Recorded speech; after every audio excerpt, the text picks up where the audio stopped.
Good evening, everybody. Hailing frequencies are open, and welcome back to Clear Skies, our Star Trek Adventures live play here on QueueTimes. It's a lot to say every single time, and I'm distracted by the fact that right before we went live, we were talking about fresh baked bread because one of our mods, Librarian Liz, gave me a candle today that smells like fresh baked bread, and so we were going through all of the lovely, and I was joking that I'm just going to create an RPG where all I do is describe eating food and sensory like descriptions and see if that helps. Hey, if I can drive subscribers to QueueTimes, I'm down. I can do it. Do it. So we don't have Xander tonight. Xander will be back with us next week. Xander's got the night off tonight. So we will be without our sassy Midwestern engineer that saves the day all the time. But we do have a very ornery Insendari who is on the scene and making sure that everyone knows how pissed she is as she saves the day. So nothing to worry about. Yeah, and also better. Yeah. I mean, essentially, and it actually works out pretty great because when we last left off, Chief Tech was still on board the Ross, and the equipment that you needed, McCrell, was beamed down, and Dari is helping you currently. So, but as eager as I am to jump into the recap, because we've got we've got a doozy today for the episodes. Let's go ahead and find out if anyone's got any announcements. I'll go ahead and start and get one out of the way. We had our first game for GaryCon this Sunday, where I got to play Leaf, and it was a lot of fun. We're currently in the middle of a desert. We are playing. B. Dave is playing a character that constantly questions why we should be doing anything morally appropriate, and that sounds about. It's just different shades of. It's what it should be is like there should be a catalog of B. Dave's characters, and it should just be called Shades of Victor Temple. And it's just all of his characters and the different ways that he charismatically makes you question why morals and ethics are worth your time if they don't benefit you. So I love him so much. What a great player. Doing important work in the space. Yeah, it was great. He is playing a drow that has come back from the dead. So he's got a little bit of a cynical attitude towards things. But the scene stealer was Vivica, who is playing a kobold with a bloodlust that cannot be contained. She went full makeup and is playing a kobold that likes to bathe in the blood of her enemies when she's not asking very polite questions all the time. So, oh my gosh, I made an old lady turtle that liked to bathe in the blood of her enemies. They should meet. We have got this is like the Keymaster and the Gatekeep. We got to get these two together. So that's going to be 6 p.m. on Sunday nights. It is going to be, Saturday. It's on Saturday nights, 6 p.m. Saturday nights at the GaryCon channel, and you can find it coming up next Saturday. We have 2 more game sessions, and it was a blast. Luke Gygax was very complimentary, and I am very pleased. So that's what I got coming up. What do you guys got going on? Yes. Oh. Yeah. Oh. Who won initiative? I think Gina did because she's got her mic unmuted. Go, Gina. Mine is just, it's not a announcement of thing, but it's a personal announcement, and I wanted to call it out. So my grandfather got glasses and his first hearing aids today. Yeah. And he can see and hear and be with the masks and everything. It's been really isolating for him. And now he can hear whispers and has been hearing things in the other rooms and can see everything very clearly. And he's very happy. And I've been getting beautiful videos and seeing him just like happy. So he might be watching right now, but so I just want to say like hi and love you and yay. Yay. I will take any feel-good story at the top of this. Personal news. I guess on that note, real quick, I can share some quick personal news. I'd like everyone to meet Bo. Have y'all met Bo yet? This is my parents' new puppy, Bo. He is a little poodle dog creature. You're showing us the face of Bo right now? Yeah, I that's what I'm just going to call him from now on. But that's little Bo. You can see that on my Twitter account, so go have fun with that. And make sure to say hi to Bo. Bonnie, what were you going to say? This is going to be fun for everyone because I haven't told any of you this. I have decided that I'm going to start streaming from my Twitch channel. Okay. My own personal Twitch channel. Because everyone has told me to, and I'm going to do it. I'm going to do it 2 days a week. 1 day as myself playing fun old retro games, probably like Oregon Trail or something. And another day I will be as Mrs. Claus, game testing popular video games for the masses in the North Pole.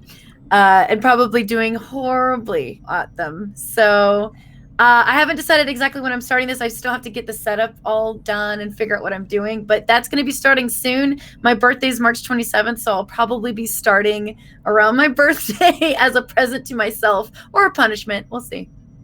You got to come play Sentinels of the Multiverse with us, or Valheim. We just got our own Valheim server up and going. You should just run around as a Viking and just kill things with us. Okay, I can do that. As an old lady, it'll be as Mrs. Claus. So I apologize in advance. I've decided any games that I play that are popular, and not like an old game from my childhood, will be as Mrs. Claus. So excellent. You're welcome, everyone. Oh, hey. Oh dear. Sam, you had an announcement? I have two. One is actually a retraction of an announcement. Last week, I invited our audience to watch Power Play. I'm afraid I must withdraw that on behalf of Feels Crimes Perpetrated. Do not go watch Power Play. It is full of crimes. It is too much, and you shouldn't watch it.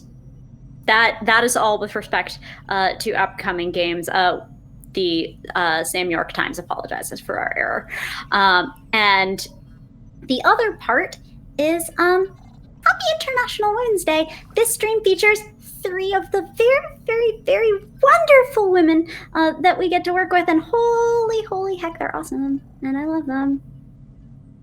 Yo, dope as heck. Our dope as heck women. Yeah. Okay. Anybody else have any other announcements? Yes, Gina. We're going back I do have an actual announcement. I didn't know if I could announce it, but I just checked and Twitter announced it, so it's allowed. Okay, do it. Okay, so the wonderful Rachel Seeley is going to be GMing a Dogwoods and Dust Bowls Western 5e RPG over on Pixel Circus starting this Wednesday at 3:30 p.m. Pacific. There's a good time slot. Incredible people, Whitney Moore, Jason Charles Miller, like incredible. I'm very excited. So go. There's more. Lisa Penrose, Gabe Hicks, a lot of people. It's great. That's all. I'm done now. Bye. And she just fades out of existence. Anybody else before we jump into tonight's episode? I think we should all acknowledge real quick that Rave sacrifices so much. Currently, The Bachelor is airing on television, and Rave is playing Star Trek with us, and we love you for that, Rave. We love you for that. Every Monday, I wake up and I must make this choice, and I just want you to know I picked Save the galaxy. Watch The Bachelor. What do you do? What do I do? But yes, I am coordinating with Jacob on what date that's going to be happening. But y'all get ready for The Bachelor at 10 Candles. Anyway, yep. Stay tuned, y'all. Any other announcements before we jump into tonight's episode of Clear Skies? Yes, Sam. Well, I wasn't sure if I could announce it, but I checked Twitter, and Twitter announced it. I'm excited. Okay, great. Let's go ahead and start tonight's episode of Clear Skies.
Welcome back, everybody. Let's go ahead and jump into tonight's episode of Clear Skies. And when we last left off, the crew of the USS Ross was in a very precarious situation. They had come across an SOS that had been sent out from a Federation colony near the Cardassian border. This was one of the frontline worlds during the Dominion War, though it didn't have any particular strategic importance. It is a Class K planet with no known real resources and a small Federation colony. The Dominion didn't even bother with it, but a battle did take place in this system during the war. And we'll get to that in a second. The Ross showed up and discovered that the environmental systems of this planet were failing, and that there had been some kind of, yes, Jody, massive explosion here at the colony that destroyed much of the primary generators for the Environmental Protection Agency. God help us. No, the environmental systems had been largely destroyed. That wasn't the only thing that was worth investigating. There's also the simple fact that the head of the colony was acting rather suspicious, a man named Yomti, who seemed very agitated and nervous. As Olin would later learn, downright terrified. As the investigation went on, a few things got uncovered. First of all, the environmental crisis that is taking place here on the planet is the spores that are native to this world and are just naturally airborne that saturate the air here on this world, on the surface of this world. They are potentially lethal to those who breathe them in. And this has had an unprecedented this has launched a health crisis in the colony. Thankfully, everyone is currently masked up and taking precautions to make sure that the spores don't infect any further colonists. However, when those environmental systems went down, there was still a lot of folks that were ambushed by the sudden shift in air quality. And as a result of that, there are close to 18 colonists right now that are that are either displaying signs of infection or are deep in the stages of infection, and death is the final outcome of this. The mortality rate on this for people who are not treated is 100%. And so that's the other thing. The reveal was the Ross discovered after further investigation that the explosion was caused by an undetonated Polaron torpedo fired from a Dominion warship 6 years ago during the Dominion War. And what's worse, there wasn't just one, there are in fact 3. There are 2 more that have hit planetside that have not detonated. The reason that one blew up is because apparently there is an arms dealer with his crew lurking out in the system right now that is trying to extract those torpedoes. And he tried to pull one out and it set it off, and it destroyed the environmental systems of this colony. The leader of the colony sent out an SOS.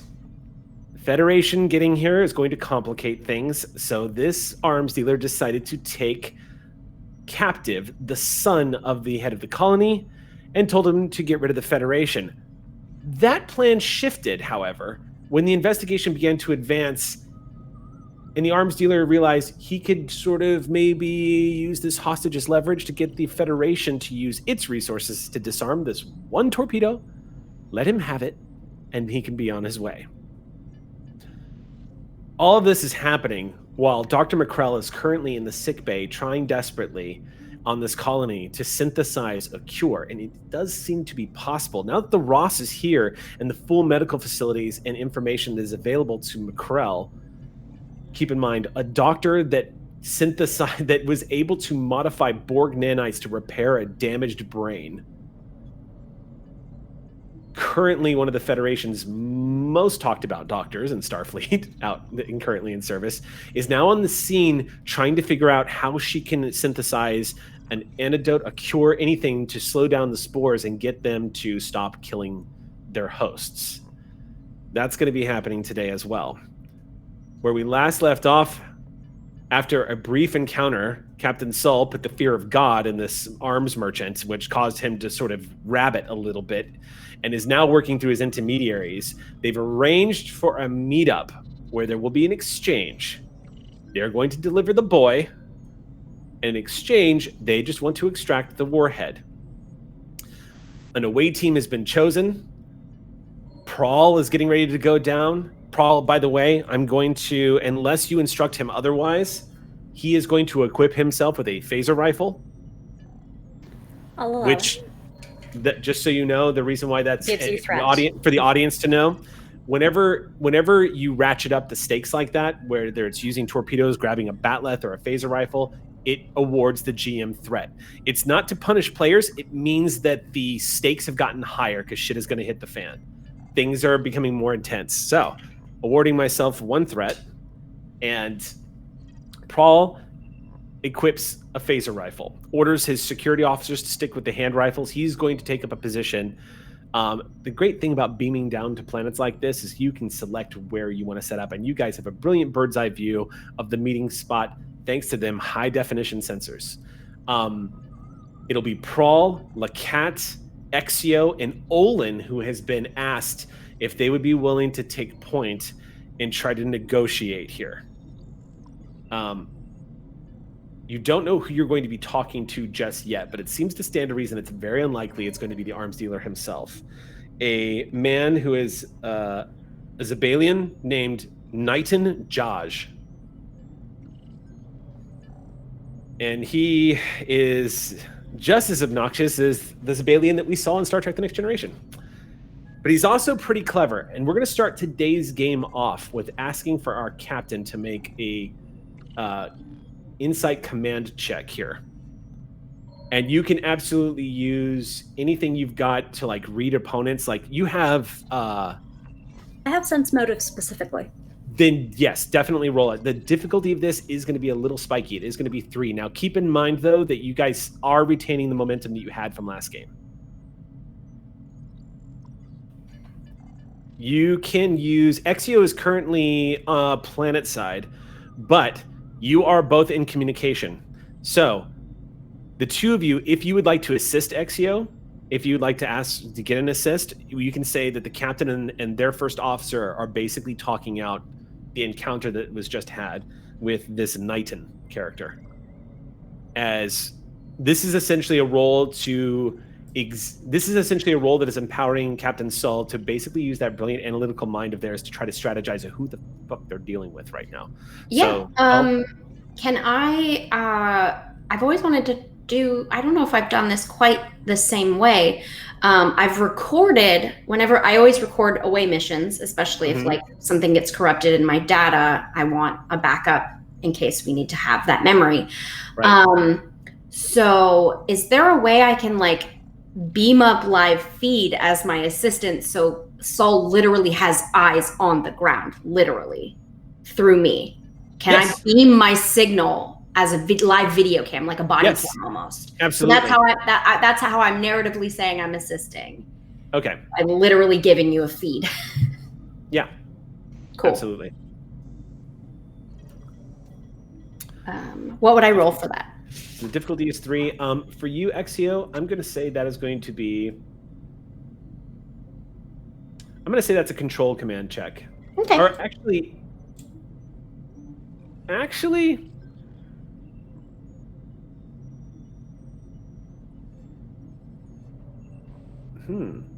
go either way. I'm going to say make that a reason engineering check. Okay. Well, then in that case, no. Okay. I got a 2, a 2, and a 3, so we're up to 4 momentum. Okay. Sorry, there was something in my eye, Captain. You spent a momentum for that one? Yes. So okay, 2 down to 1 plus 3. Okay, so yeah, and then you're going to gain. You're going to gain that momentum back, I believe, right? So 2, because you hit your. Yes, we're up to 4 now. Right. Okay. Okay, let me give you a quick profile, and if you want, you can spend XP on this, or rather, momentum, Sull, to learn more. But here's what you're devising from Knighton. Knighton Jaj, what you have read from him so far is that he kind of is very...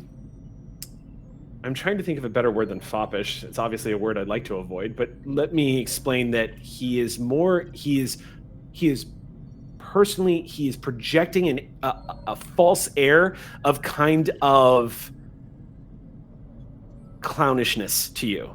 Like he's being a little too just like, haha, like, Captain. There's something about him that tells you he is that he's playing the game right now, and that your opponent is a lot more clever than he's letting on.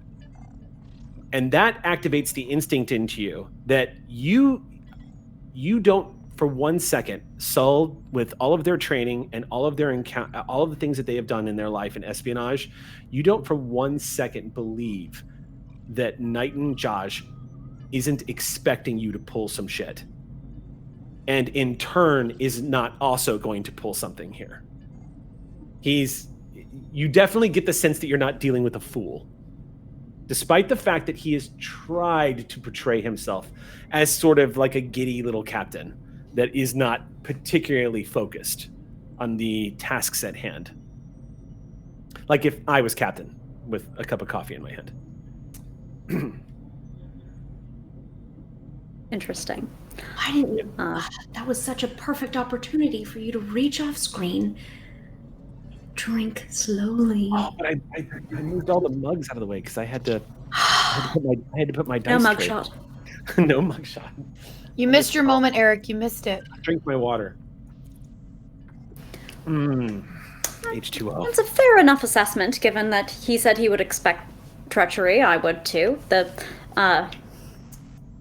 I admit I lied. I don't actually have special pips just for treachery that I wear on the bridge. But that said, this is a GM's way of letting you know. Essentially, the way I can make this much more translatable is you are dealing with a major NPC, somebody who actually has somebody who is like a main character NPC who could be a villain. In other words, he's got more resources at his disposal. He can spin threat. He is a clever one. This guy. he did, as I recall. Mm-hmm. So I'm going to spend a momentum, which will get me 2 questions because I have studious, especially for things like this.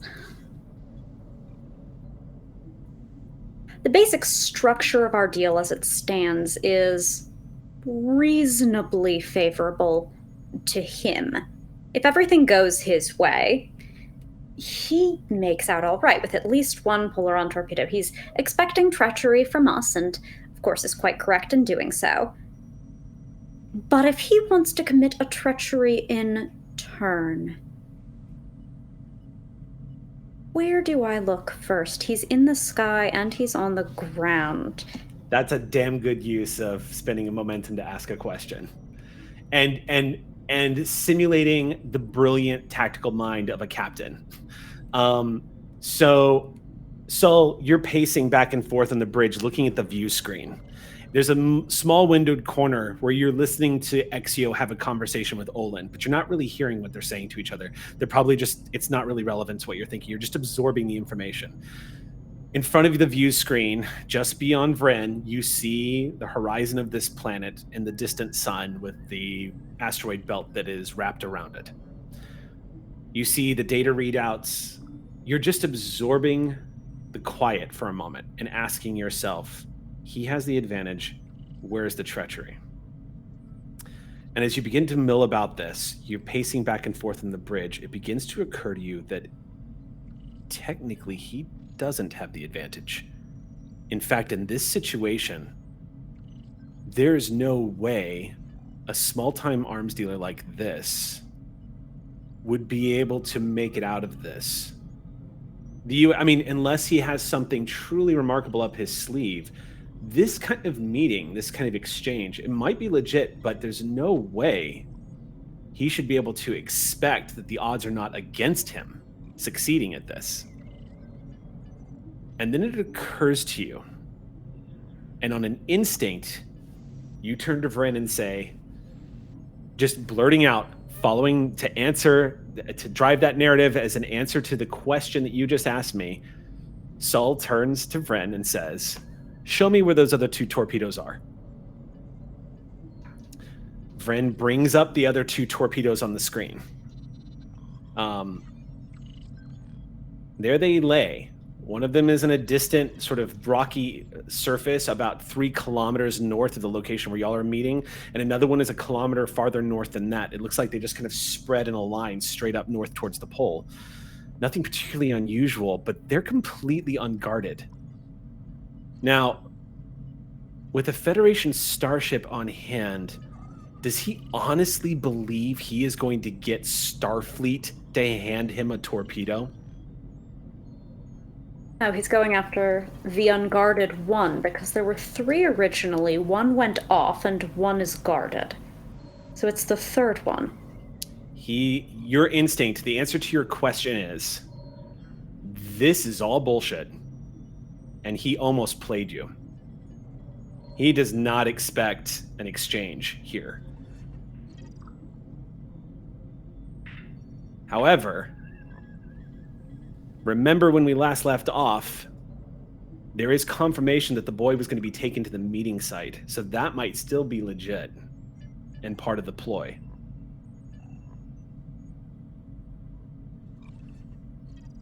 And it means that everybody at the ostensible negotiation site is imperiled because he doesn't care about anything there as long as he gets the other torpedo. Everyone's expendable. Well, don't tell his poor employees. He has, 2 humans and an Orion on the ground right now that we spotted? That you spotted, yes. I think it was 2 Orions and a human, unless we're correcting that. Yep. 2 Awesome. Orions and a human. That you guys spotted at the main site. Right.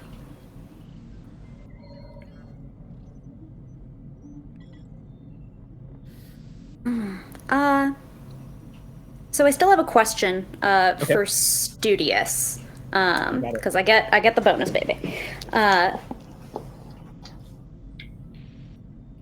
So I know that they have 2 camouflaging advantages. Again, 1 on the ground and 1 in the sky. They had the signal that they used to block those 2 Orions and 1 human. Thank you, Lacat.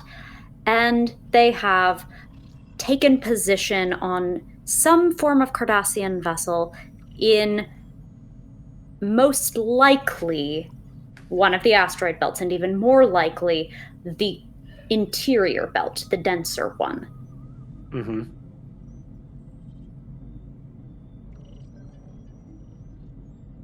Which one is going to be easier to get emissions or signal out of? The sky or the ground?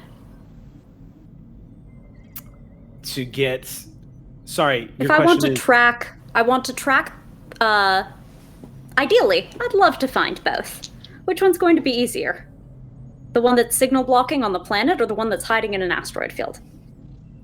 The one that's single blocking on the planet's probably going to be the easiest. The ship itself is currently... If the theory is Space correct... is very vague. Yeah, and the ship itself is... I mean, the Dominion used this system specifically to try to hide from the Federation before the anime caught up to it. I want to arrest him very badly. All right. I'm going to relay that information to Exia, who can alert the negotiation team and brief them, and separately to Prawl. Okay. Because we've already spun off a couple of tactical teams to secure this site. But I don't want to tip our hand that we're looking for another one, and I could use his tactical expertise. Prawl... Exio, you're within eyesight of Prawl, so you see his reaction, and he sets the butt of the phaser rifle down at his foot for a second and just goes... And you see that jaw clench in his face. Hard to read his eyes with those goggles on right now, but you've seen enough of Prawl to know he's probably experiencing a mild form of bitter respect for his opponent right now, as he's kind of thinking about how to deal with the situation. And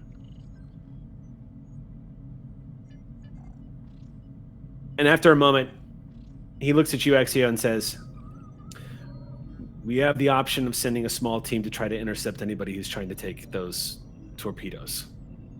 We risk being spotted, could blow the whole thing. We also don't know what we're up against if they're using a blocker. Or you can utilize us here in case Ambassador Majanil has trouble negotiating for the release of the boy.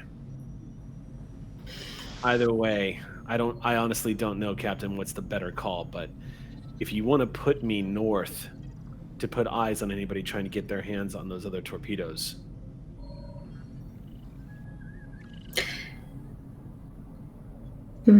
Well, and Exio has made her body slightly more visible up for the moment. Okay. Since we have not moved out quite yet, as more information has been coming in. I'm still an asset in terms of not being seen. I do have the task of scouting for possible snipers. Is that still a relevant concern given the new circumstances? You're asking Prawl? Yeah. Prawl says probably not. Chances are the real people, the real threat's going to be up. I mean, the torpedo is all he wants. So my guess is that if he's got heavy hitters, they're probably up north with the other torpedo to make sure that if we uncover what he's doing, he can still get that thing out. It's also worth noting, Captain, they blew up one torpedo by accident, so that he knows he's taking a risk getting the second one. Worst case scenario, if these things are blowing up as they're trying to be removed, I just need your authorization to make the attempt, but if I see them trying to get that torpedo off planet, I could try to blow it up.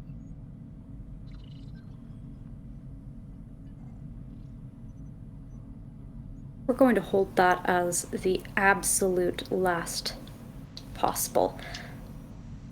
Above all, they don't get that torpedo out. We don't know if we can find them in the asteroid belt before they wrap it. So the most important thing is making sure neither gets off planet while armed.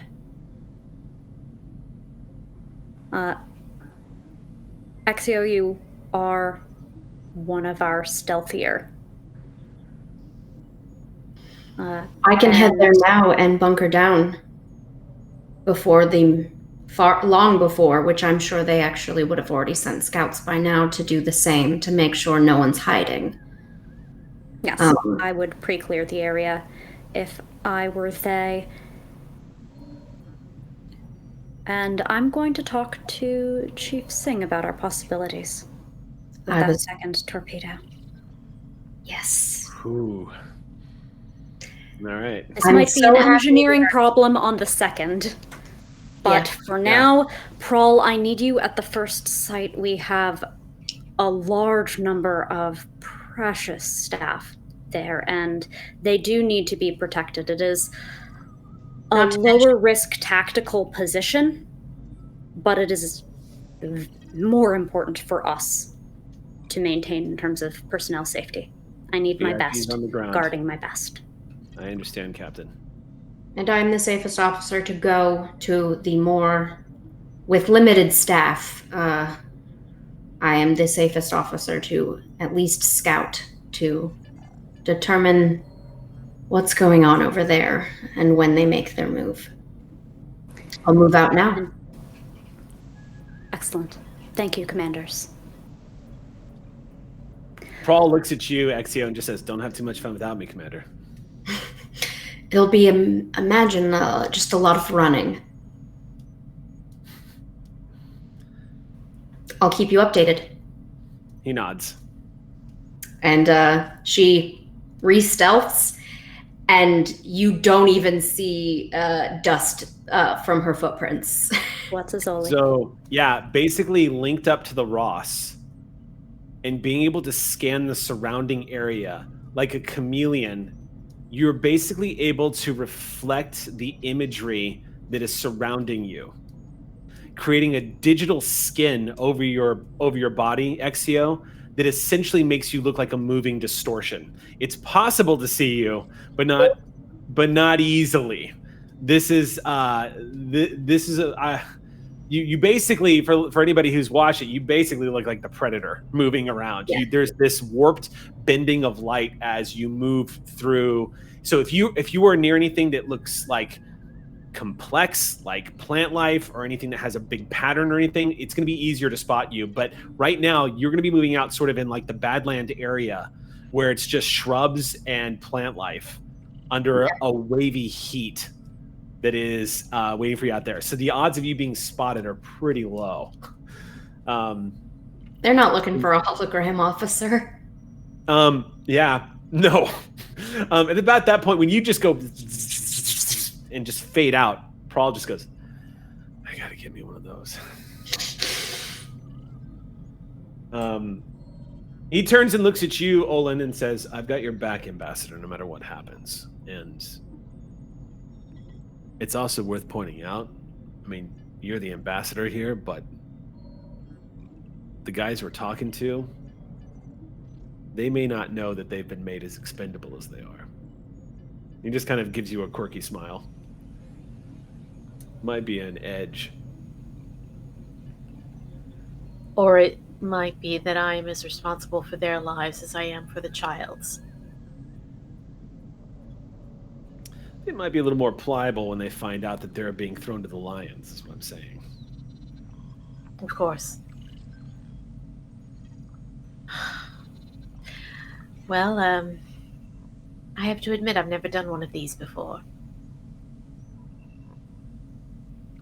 Prawl goes very quiet at that, doesn't say anything, moves around, but you can feel this sort of darkening of his mood for a moment. And Lacat, you're also on the scene. You've got your phaser at your side. Prawl nods to you. There's 2 other security officers that are going with y'all. With that, he just says, you're in command, Ambassador. On your word.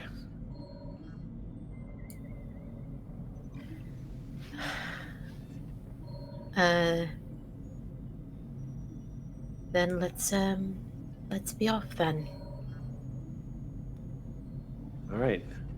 You tap on the communicator and contact Chief Singh, who arranges a site-to-site transport to the location. Let me roll for Chief Singh real quick. I'm going to just pull up his stats here. This is a good opportunity to generate some momentum. Okay.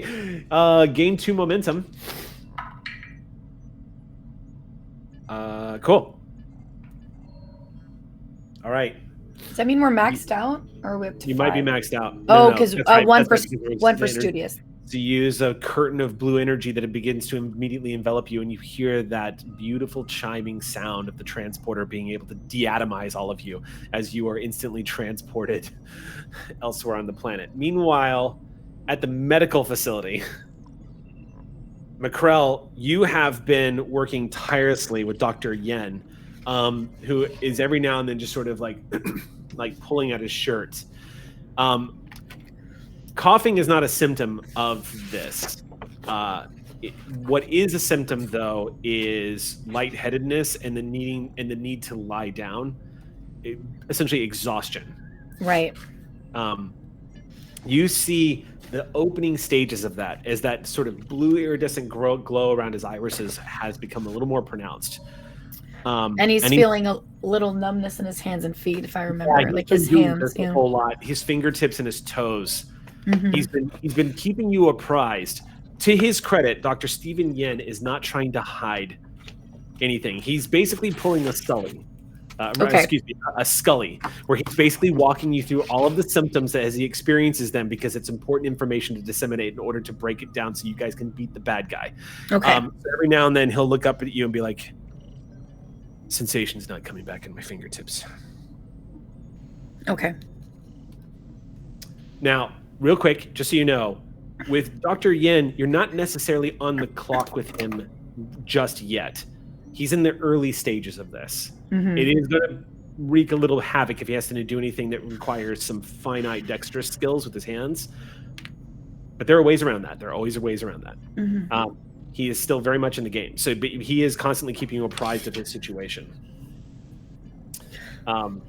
It's right the now, you have been working on trying to get the synthesis using all of the data, checking the medical profiles of that are available to you on board the USS Ross, scanning through all of the known likely, I would say, similar events that have taken place in the medical profession of how you could use a synthesized curative here to try to help suppress the spore's effects. And the two of you have been working nonstop, and where you are right now is actually going to take us to your extended action. Of course it is. Yeah. All right. So after it's okay. I just ate a lot of fuel. I'm ready. Sorry for anyone who had to watch me eat, but so where you are at right now is that ever since you arrived here inside this med bay, Insandari and Dr. Yin and you have been working nonstop to try to find a way to get the power you guys needed and to synthesize a cure. Prioritizing obviously the ones that were on the ventilators and or that were like priority right now. There's a 13-year-old girl who needs your help more than anything else, and she is top priority right now. So get ready. Now I warned you this is going to be a doozy. I'm ready. I thought it was. So the extended action here is going to be a difficulty 4 extended action. Okay. It's got a resistance of 3. Okay. And a magnitude of 4. Okay. The work track is 18. Okay.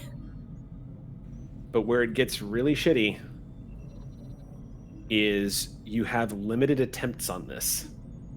Now, it means that no matter what happens, McCrell, using all of the medical knowledge at her disposal with the help of Dr. Yin, you guys are very likely going to succeed.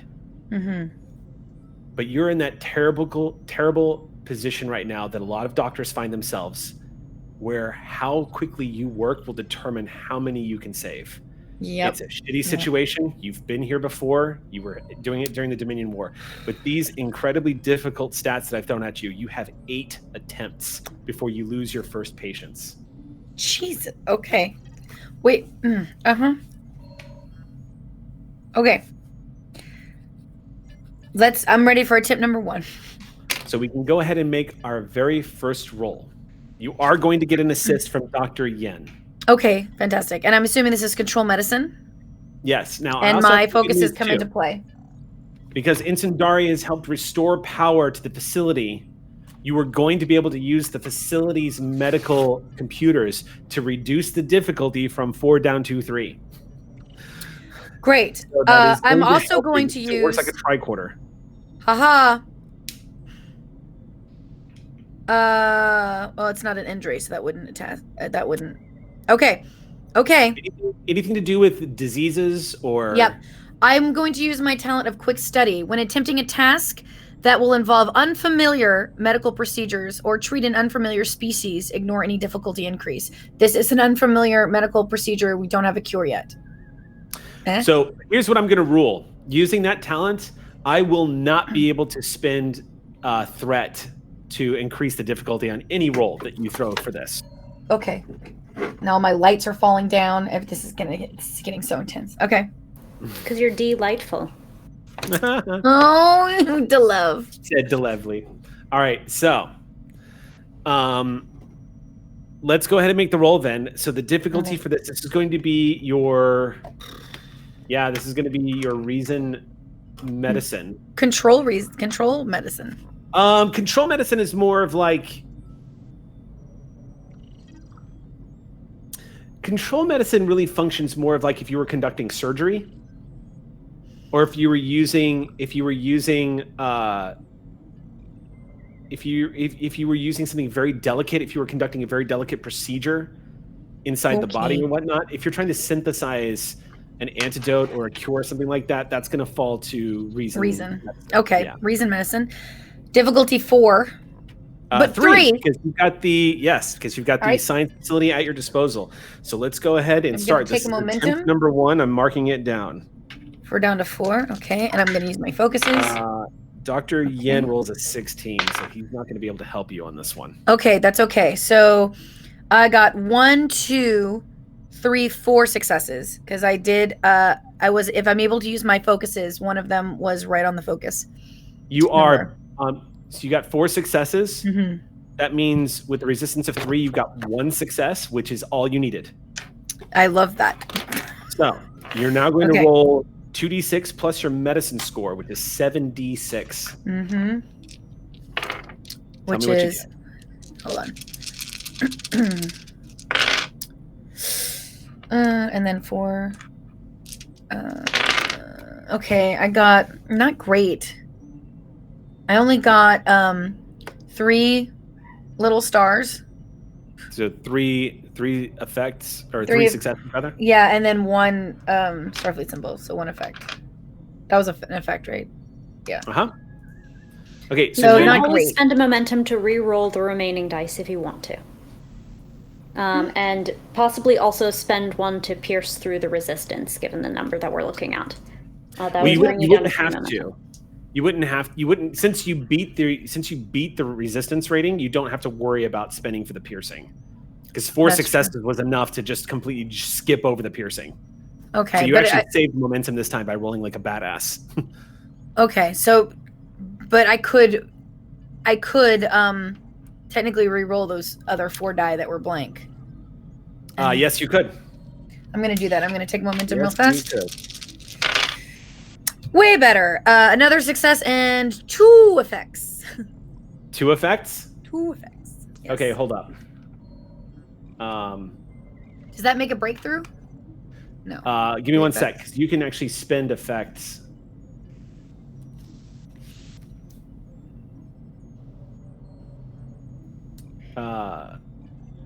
Okay. So how many successes total? 1, 2, 3, 4, 5, 6 successes, 3 of them being effects. Okay, so first of all, that is a breakthrough. So you're already going to drop the magnitude down to 3. Look, this is what I do. Yep. Okay. You're dropping the magnitude down to 3. Mm-hmm. Yep. Okay. Okay. Nicely done. Thank you. 7 attempts left. You got this. So, just so you know, and this is a good refresher for the audience too. The most common thing you should keep in mind is additional work. You can spend momentum to get another point of work done. I wouldn't recommend it here because you hit the 5 threshold, so you don't need to do that. But if you would hit 4, spend a momentum, get the 5. You see what I'm saying? Yeah. There are times when the dice seem to hate you and you want to get a reroll, which you used, so that was brilliant. There are some special abilities with effects, but you typically have to have like a talent or something that will actually let you use those.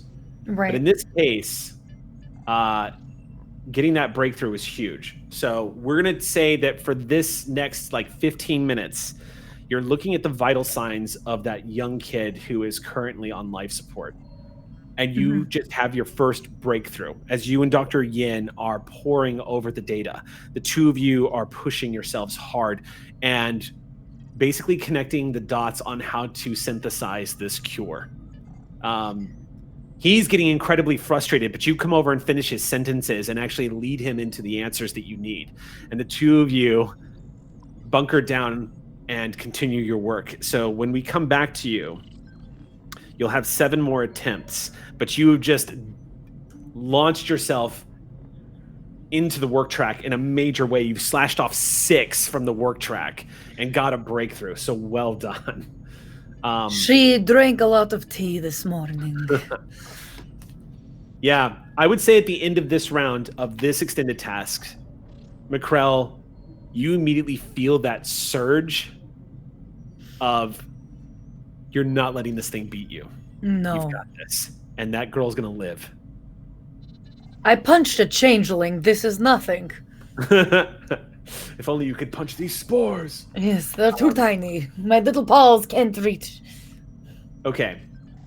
Before we jump into the next scene, which is going to be the hostage scene, would anybody like to do anything? I'd like to cure. Any other further preparations?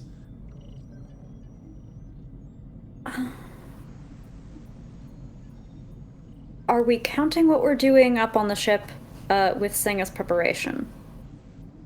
We could play that out real quick. What did you want Sing to set up a site to site? Is that correct, or you want to set it up so that Sing can get that torpedo out of there? Very probably, or at least the arming mechanism. So you're standing in front of Chief Sing right now as he's thinking about this. He tugs on his beard a little bit, kind of twists it for a second as he's thinking. Not something he typically does. And then he says, "It's very likely that if I were to attempt to beam the torpedo, that it might explode in transport, which, to be, as you know, Captain, is not going to be a threat to the Ross or anyone here on board. It's possible. I don't think perhaps I could beam the warhead. I would need to access a clear line to it. So once the warhead was perhaps exposed, it would be very difficult. I can put our science officer on it, getting you the best high-resolution sensor feed to maximize your fidelity, and we're hoping to get someone on site, so perhaps you will be able to bunny hop over their signal, and we'll clear out any causes of interference. If that clears your way, can you do it? And if there is risk, is it at the site of the transport or at the destination? It would be at the site of the transport. Worst case scenario is that if the warhead were to discharge during transport, if it happened in the middle of the transport itself, it would not be a threat to the Ross. But, of course, it might begin its detonation effect during transport, in which case I would have to send it back to the planet. It's complicated when it comes to explosive antimatter devices in the middle of a transport, Captain. It's not safe, but there are ways to protect ourselves. Surely you can simply beam it into space. That... Or the sun. It's very big, and there's a very large margin for error about the destination location, as long as it's far. I could certainly send it away from the planet. Yes. That's the goal, I assure you. Well, I'll feed you the sensor data, and you can tell me what sources of interference might prevent a potential lock. We'll see what we can do to clear them, and then you can keep your finger on that trigger. Aye, Captain. Excellent. I'm going to stroll back up and have a nice talk with Lieutenant Spencer. Okay. So you're standing in front of Lieutenant Spencer, and Spencer looks at you and they say, "So, scan the torpedo, Captain, to see if we can get a lock on the warhead?" The torpedo, the vicinity, I want to see every speckle on every rock. And I want to see so deep inside the torpedo that I see the maker's mark on the internal core. Can you do that for me, Spencer? Spencer gives a slow nod and says, "I think I can, Captain." And they turn, and I'm going to roll using Aux Crew stats here. May I assist? Yes, you may. Thank you. I would say, yeah, I mean, not to sound like a broken record, but this is definitely going to be a presence command. Thank goodness. Yeah. All right. That was the presence command number. Hit it right on the dot. So I'm going to set the difficulty of this at 3. Tell me what you got. I got 1 success from Sol. Okay, they got 1 success. Can we allow them to take momentum to roll an extra die? Well, we don't know that they have cautious, and it's after we didn't give them an extra die before the roll. Oh, but you know what? We didn't roll for the Ross. Hey! Yay! we did not roll for the Ross. The Ambassador? Ross is like, what the fuck, guys? Like, I'm right here. You guys forget about me? One success. There you go. Which gives us a momentum, because that's how the high resolution sensor talent works. Mm-hmm. We're back up to 5. Okay, so this is all starting to happen about the same time that Exio is being beamed to sight, currently cloaked. Up on the view screen, Captain, you see a high resolution of the battlefield, as it were, this shrubland, essentially, where you see a lot of plant life, a lot of dirt. It looks very much sort of like a very bushy Arizona desert is kind of what it resembles right now. But with the high resolution sensors, you can see the details on some of the larger rocks that are just laying there on the ground easily. And in fact, could probably get a molecular scan on these rocks easily. The torpedo is very obvious. You can see the scorched marks in the earth itself, kind of trailing up into this shard of torpedo that's lodged itself in like a wound into the side of the planet. And there are already 4 people on site, which were not showing up on sensors until you hit that 3 difficulty and Spencer scanned just now. In fact, you can see them materializing as y'all are scanning, and you see all the indications that you just fought through sensor interference to pick them up on sensors. And immediately on the view screen, at about the same time Exio is arriving, you see that there are 3 Nausicaans and a Lethian on site. For those of you who need a quick reminder of Lethians, they don't make an appearance too often in Star Trek. I think they only made 2 appearances. They are very commonly known to be assassins. They're used typically as assassins. The thing that makes them so dangerous is they are telepathic and can use telepathy to kill people. This one is on site with 3 Nausicaan bodyguards. Quick, how do I turn my emotions off? Well... Oh, I've been working on that for so long, Commander. If I knew how, I would. Also, it's important to keep in mind, Exio, that no one has ever been able to really read your mind. They've only been able to get a sense true. of They're your not feelings. empathic, they're telepathic. Oh, Right. We're good. Right. So, yeah. Olin can feel what you are feeling, but Olin couldn't read your mind any more than a Vulcan could if they tried to mind meld with you. See, safest officer for this particular I mean, you are the Commander Data of the USS Ross, except for you are the Doctor Commander Data. So, you all see this pop up on the screen, Captain, just as Exio arrives on site, and you see this little insignia, the chevron of the Federation, appear on like a tactical readout map, indicating that you now have an officer on site. Exio, you're about 1,200 meters away from them, jogging towards them. You can actually see, as you were approaching, the figures of people that you were not expecting to be there are in fact there. Got here faster than I thought, Captain. Well, we'll admire their alacrity later. If we can get the signal interference device off of them, stars, I can just beam them to the brig. Yeah. And I like that much more than you fighting that many of them. Not that I don't think you could win. I'm more of You the might sneak. get scuffed. And Do about what that you can do. point, you hear Vryn speak up and say, Captain, they're arriving on site now. And Vryn brings up a screen, and you see your negotiating team beaming on site to where the first torpedo is. As you guys materialize on site, Olin, the first thing you see is a human dressed in leathers that have sort of like, of course, it's very 24th century Star Trek-y style, so it's kind of like these sort of rogue-like leathers strapped across his chest with a slight point to both of his shoulders.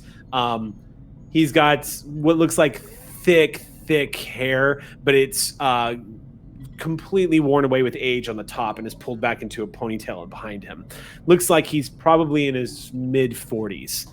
The 2 Orions behind him, also notable to you, Captain Sull, are not wearing the traditional servitors of the Orion Syndicate styles. You don't see any plates in their head or collars on their neck, and they have hair on their heads as well, indicating that they have never or freed themselves from what remains of the Syndicate.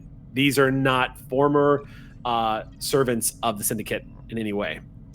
They have this dark orange hair that only looks sort of orange when it catches the light. Otherwise, it looks just like dark brown hair. Both of them are quite well. I'm just so distracted by Bonnie's camera right now. The Cation has a friend, apparently. He's looking for his treats, and I can't stop him. And he thinks they're in the camera. I hid them behind my camera earlier today because he was so bad and knocked everything over in my room. Let me at him, Olin. Let me at him. I'll take him. Oh my god. As you all beam on sight, it becomes clear that they stiffen immediately because you outnumber them. They stand about 20 meters away from the torpedo itself. It is between the two of you. The lead pirate puts his thumb in his belt and just looks around and says, well, here we are. Indeed. And I want to take a moment to be slightly self-indulgent because I mentioned before we beamed down that Olin had decided to dress for the occasion because their usual ambassador robes were not exactly appropriate for the situation. And so they are in what is essentially the equivalent of a cat suit. It is a kind of grayish leather happening, but there are like the moto quilted leather, like the quilted thing, like motif happening that starts like at the nape of their neck and then wraps around their torso and then around one leg down to all the way to the ankle, and then they're wearing like combat boots that come up to mid shin, and like, you know, they're equipped with like, you know, the standard like stuff for an away mission. And it's combat 7 of 9 with no boobs. So, yeah. All right. So y'all just kind of stand there. You immediately, you get the sense from him, Olin, without having to roll. Your empathy tells you he's pretty calm under fire, this guy. But he's also a bit of on a hair trigger, even though he's portraying himself to be very calm. Might not take much to set him off. The two Orions that are behind him, you get outward hostility from them. They're just looking for a reason to cause violence. You don't see the boy anywhere. But you do get a sense that there's more than just 3 people here.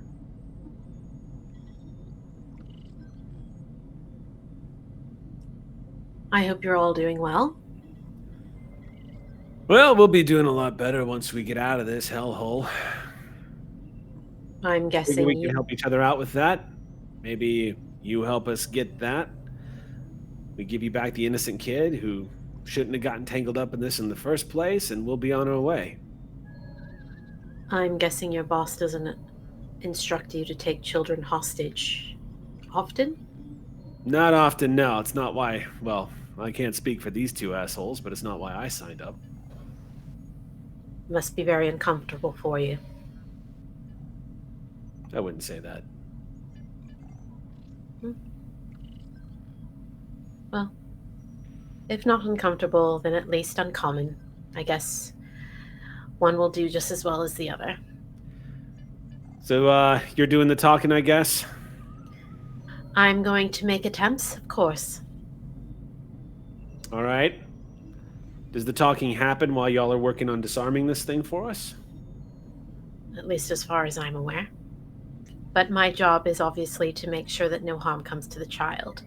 Though I'm afraid I don't see him. Yeah, we've got him here. We just wanted to see how many of y'all were showing up first. Does this.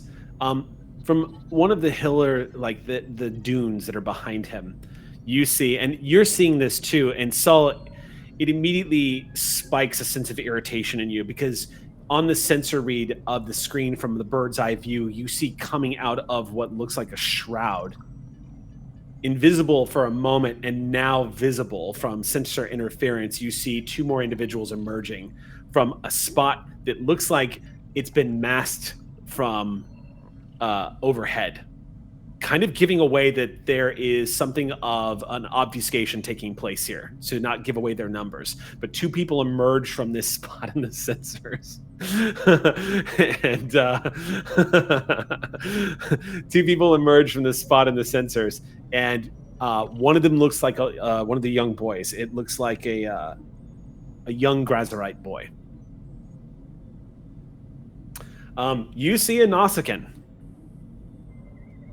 pushing forward this young kid, probably about 13 or 14 Earth equivalent of human years. Grazerite, looking healthy but alarmed, and you can sense his fear immediately, Olin, when he starts being shoved up over the hill. The Nausicaan, unlike the two Orions who are ready to go, the Nausicaan is feeling impatient and irritated, almost like he doesn't want to be here. But he shoves the kid forward, who immediately hits the ground a few feet behind the guy who's leading the negotiation. Well, there's certainly no reason to push the poor child. I agree. You could be a little more gentle with them, couldn't you? The Nausicaan just looks at him and says, yeah, it's not good talking to him like that. Here, let me help you up, son. And he lifts the boy up off the ground. The kid just looks at him for a second and then looks at all of you. Notices the Starfleet insignias, and you, Olin, immediately feel this just like, I'm getting out of here. Kind of like, oh my God, I'm getting out of here. I'm getting out of here. And then his eyes fall on Jane LeCat. And immediately he has a reaction. And he doesn't hide it either, Olin. He looks at the Cardassian in the Starfleet uniform and goes, what the hell is that? That is a person and my friend. Really? You know, there's a few people behind me right now that lost a lot of people to folks just like her wearing a different uniform. And she lost a lot of people to a lot of people who look just like her in uniform as well. That's fair. That's fair. Kind of deserved it though, didn't you? He says that, pointed straight at you, LeCat. I think we can dispense with the insults right now. All right. So I just want you to know that I rolled a 5, and that's the only reason that we are continuing. You didn't quick draw on this motherfucker? That's the only reason we didn't watch our first vaporization take place on Clear Skies. I was so close to a phaser lock. I feel you, buddy. I was going to say, both the Ross, LeCat, and Prawl open fire. Olin watches their entire career go up in flames. Somewhere in medbay, LeCat goes, Wait, I need to claw someone's eyes out somewhere. I'll be right back. To die right here. But I think that because I rolled a 5, I think her attention is completely on this child. And there is that. If we are going to point at the way Cardassians conduct themselves when things get dangerous, you follow that typical cool, unreadable attitude, facing down someone who's trying to get a rise out of you. You just stare at him. You manage to keep control. But what does Olin feel from you right now, LeCat? Oh man, I think that you feel. Well, you feel this. Okay, so earlier you felt this like dark sense of excitement from Pearl. And so I think that after the initial sense of anger, you get a spike of that as well before you get some like deep breathing exercises. And it's that trying to redirect her attention like to the kid, like there's a kid here, get out of here, and like she's trying to focus on that and use that as her anchor for calming down whatever sense of let's just make this a spaghetti western and shoot him up. That's not what this should be. This kid here. There is a sense of anxiety that is palpable on the bridge of the Ross right now. Whether or not the captain is experiencing it is another matter. But right now, it feels like all the kids are away, Captain, and they're in a dangerous situation. And you're watching on the view screen high above the surface of the planet. And on one side of the view screen, you're watching this showdown between Lacat and everybody on the other side. And the negotiations taking place. And on the left side of the view screen, you see a single Federation officer that is currently cloaked moving towards four very dangerous individuals who believe they're out here alone near a warhead that could detonate at any moment. I almost feel bad for both teams. The arms dealers, to be clear.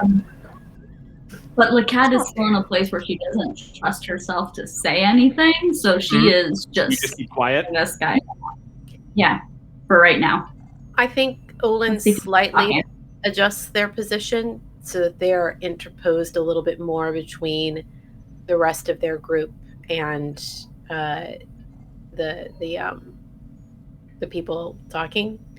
Okay. And you get annoyed at that. It's like, who is protecting who here? Who's the squishy one here? You get this type of annoyance when you do that. So, after regarding your shift in movement, he just says, "So, let's snap to. You disarm that for us. You get the kid." Of course. I want to check and see how he is doing, if you don't mind. Run a tricorder scan. I'd like to ask him a few questions, if that's all right.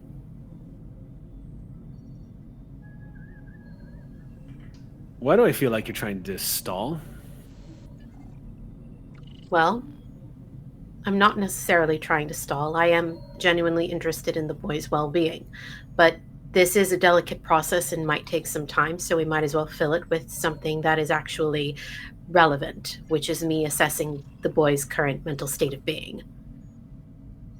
Make a presence command check here. Okay. And this will be. Can I assist in any way? Not going to get an assist on this. Yeah, this is all Olin. Cool. What's my difficulty level? It's technically 1, but you're rolling against him. It's a contestant roll. Yeah, it's a contestant roll. Geez. So I have a couple of determination tucked away from an advancement way back in the day. Okay. And one of them is specifically, there are 2 of them. There's my tough love diplomacy from when I talked what's-his-face down at Narendra Station from freaking out about Romulans. And then there's also my experience with Jashashia First Contact. And I feel like either one of them could apply depending on this specific situation. This isn't necessarily tough love. This is very much like, I'm trying to get on your level. I'm trying to, make things comfortable, sort of like what they were doing with Jashashians. Yeah, I would say definitely not tough love. The impression you're getting from him right now is that he finds this to be useless and he's impatient. Right. And he's suspecting you for delaying. So tough love would probably push him in the opposite direction. The other one, however, might work in your favor. Cool. Then I'll go ahead and burn that one. So you get 2 successes automatically. Go ahead and make the roll. You've already succeeded. I rolled a 19 and an 18. Jeez, Louise. Let's see how much momentum we get from him. Yeah. All right. Oh shit! Christ! I rolled a 1 and a 2, so that's 6 successes, motherfucker. So go ahead and max yourselves out of momentum. Then he listens to you say this, and on any other day, he might just spit at you for delaying, for trying to manipulate him. But he gets a sense that you are being kind of parental right now. And maybe this is a way of calming the kid down so the situation doesn't get out of hand. He kind of considers you for a moment, Olin, as you deliver your explanation. The tone of voice that you use, you making the eye contact, you're calm. He takes you at your word and he goes, "All right, fine, ask the kid some questions. You up for some questions?" And he puts his arm around the kid and shakes him violently like he's his buddy, his pal, and then keeps his arm draped over him. And the kid looks terrified and just nods. Well, I guess I'll start with the first one. It's fairly easy. They hurt you at all? Did we hurt you? And the kid immediately goes, no. And yep, the empath boosters are just way up. He's not lying. They haven't roughed him up. They haven't actually. I mean, they've been a little rough with him, like throwing him to the ground and whatnot. But no one's actually attempted to hurt him. Okay, cool. And are you hungry? Did they feed you? They gave me something to drink. Something to drink. That's called Nausicaan ale. That's gonna put some hair all over your body. Trust me. Okay, so you haven't fed him. Great. Does anybody have any water on hand? I've got some water. You hear Prawl say with an edge in his voice. And yeah, Olin holds out their hand for it and holds the bottle up so that the human can see it. Okay. And approaches very slowly and just sort of, may I give him some water, please? Give him some water. So you've seen the boy's fine. You approach and he snatches the water out of your hand and takes it back and gives it to the boy. The boy immediately opens up, slides open the bottle and starts to guzzle it. And he says, there, look, see, he's drinking. The sooner we get this done, the sooner he can go have a meal. Olin kind of gives a glance to Prawl. Prawl is, you know, that precious moment before a cat pounces, where they're as still as, yeah, exactly. Prawl is sitting there. His finger is not on the phaser's trigger. He's got it resting up off the side. He is in resting position with the phaser down, angled to the ground, but he is stock still. Is he giving a little butt wiggle? Yeah, Prawl is kind of giving that little bit of, he's showing his hips right now. We do actually have like an engineering team with us under the guise of like are they actually working right now yet? They are waiting for you to be told to get to work. Since you're taking point on this, if you tell them to go start removing the warhead, they'll start. Okay. Seeing that Prawl appears as still to be fairly at ease, they'll kind of toss a look over their shoulder at the engineering team and kind of give them the, like, you may begin sort of nod. The two engineers move very carefully over to this Polaron torpedo that's wedged in the ground. To the left, Captain, you see Exio has reached, is within about 10 meters of these guys right now, and they have not detected her. Exio, as you get closer, you hear the Lethian turn to the Noxicans and go, all right, they're on site. Let's start the work. We need to get this done before the exchange is over with. You want to be left here, do you? Hurry. And then he stiffens for a moment. As do I. I'm going to spend 2 threat. And Exio, he stiffens and he looks in your direction, right past you. He just goes. And he starts looking around for a moment. Almost like, you know, somebody's sensing that Bilbo is wearing the ring nearby. He just kind of like glances around, and as you remain completely still, he just glances right over you. But you immediately get the impression from body language that he thinks someone is here. He doesn't know where you are, and he doesn't know how to explain it, because his next course of action, it goes, hurry up. And he just starts glancing around. Well, now I think I know who's got the fancy device, because he is instructing them on what to do as if they are the underlings and he is the lead. And the lead usually has the expensive tech on them. Yeah. So can I examine his person, since he has now turned in my direction, where a device that could be blocking the signal be on him? Because the point right now is to take whatever's blocking their signal away so that Singh can beam them into the brig. Tell you what, Tell you what, this is the same scene happening in multiple locations all at once. Yeah. Connected through Cerebro, which is Sam DeLev, who is currently on the bridge of the Ross. You're basically seeing, Saul is basically seeing everything happen at once. And as a result, this being the same scene, I will let you burn one of the momentum that Aki just scored a huge success on. Thank you. That momentum will let you spot the device that's on his belt. Great. Yes, indeed.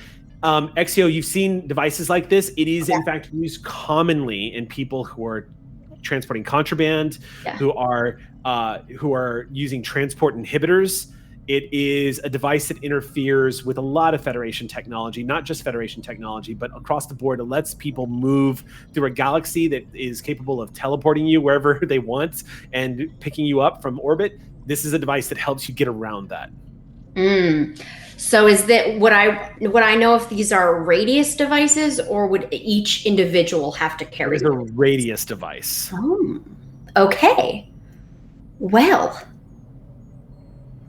then, since he already suspects me, I'm within 10 meters. How close is? Roughly. You're about. Yeah. I don't know meters very well in my brain. Like distance. Think of like a swimming pool, not full Olympic, but like that's roughly 10 meters, give or take. Yeah.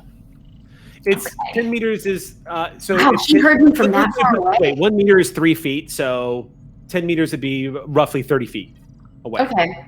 So in D&D, you'd be a move action away from him. What about a phaser action?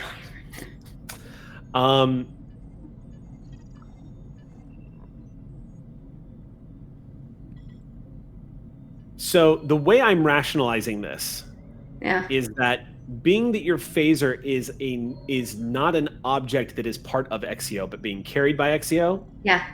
I'm rationalizing that they don't have one. I'm rationalizing. Well, you can spin a momentum and say, "Hey, look, I brought my phaser."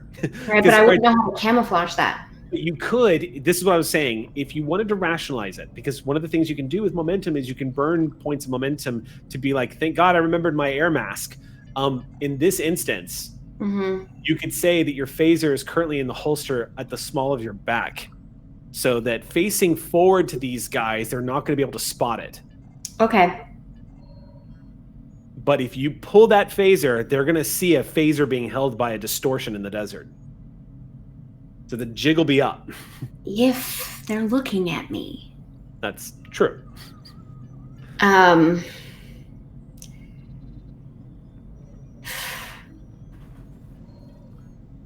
you beam something down about 100 meters from the secondary location? On the opposite side of Exio's position? Can you do what? I want Sing to... the lead Nausicaan just thought he saw something. The lead Lethian. The Nausicaans are currently working on the warhead. Yeah.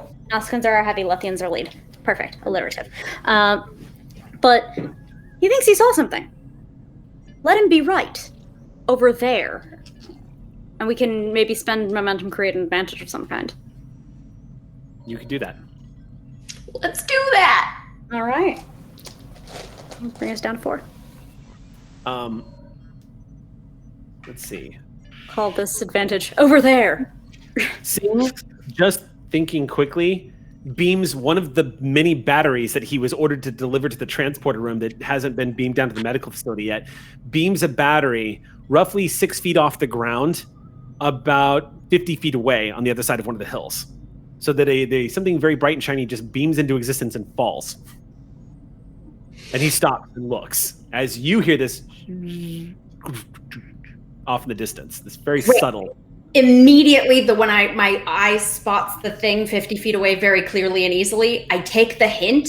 I move as close as I can get, as quickly as I can get, without getting, just a slightly better than like long distance range for this, and then pull and aim at the device. I'm not aiming at him. I want to shoot the device off his hip. Okay, so this is going to be a momentum spend. Yeah. You're being given the shot because you were created. An advantage was created, so you've got a shot to take this thing out. Yes. I'm going to say you're going to have to spend 2 momentum to actually call the shot, basically. To call the shot? Yeah. So in other words, think of this as like, if you're trying to make a called shot on a small device. Instead of throwing a heavy difficulty at you, he's not moving right now. So I'm going to rationalize that it's a small target. I'm just going to ask you to roll your daring plus security. Okay. Can I, I'm going to use my program cache talent to give myself sharpshooter access. Okay. Okay. What specifically does that let you do? I don't know. That's my, I get to have essentially an extra focus. Okay. That's my program cache for the scene. I get a specialized talent. Oh, sorry. This is actually control because it's a ranged attack. So roll control security. Okay. And spend 2 more of the momentum out of the pool. Of that 6, that yesterday massive pool that you guys just rolled. So this is floating momentum still. It's not coming out of your pool directly. And is there a difficulty? Yeah, the difficulty is 1. It's just you're ambushing him. Okay. And you've got a specialization in sharpshooting.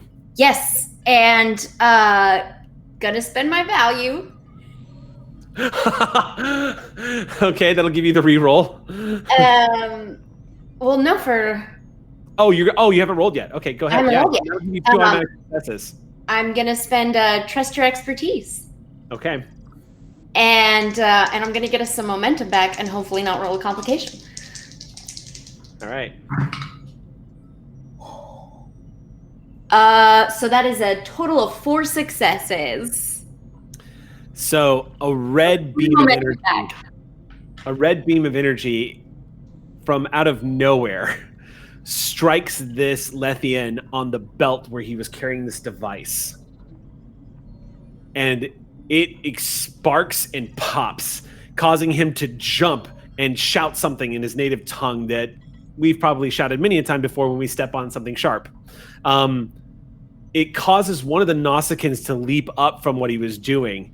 The Lethian whirls around. At about the same time this happens, Captain, the interference on sensors and the transporter immediately vanishes on the main view screen as he shouts.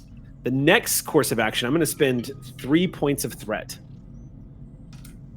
The next thing that happens is his shout is heard on the comms that he is directly in contact with over at the negotiation table. And the moment you guys can't hear it, but you see the guy's eyes widen and the 2 Orions look at each other, and immediately, Olin, you know something is very, very wrong.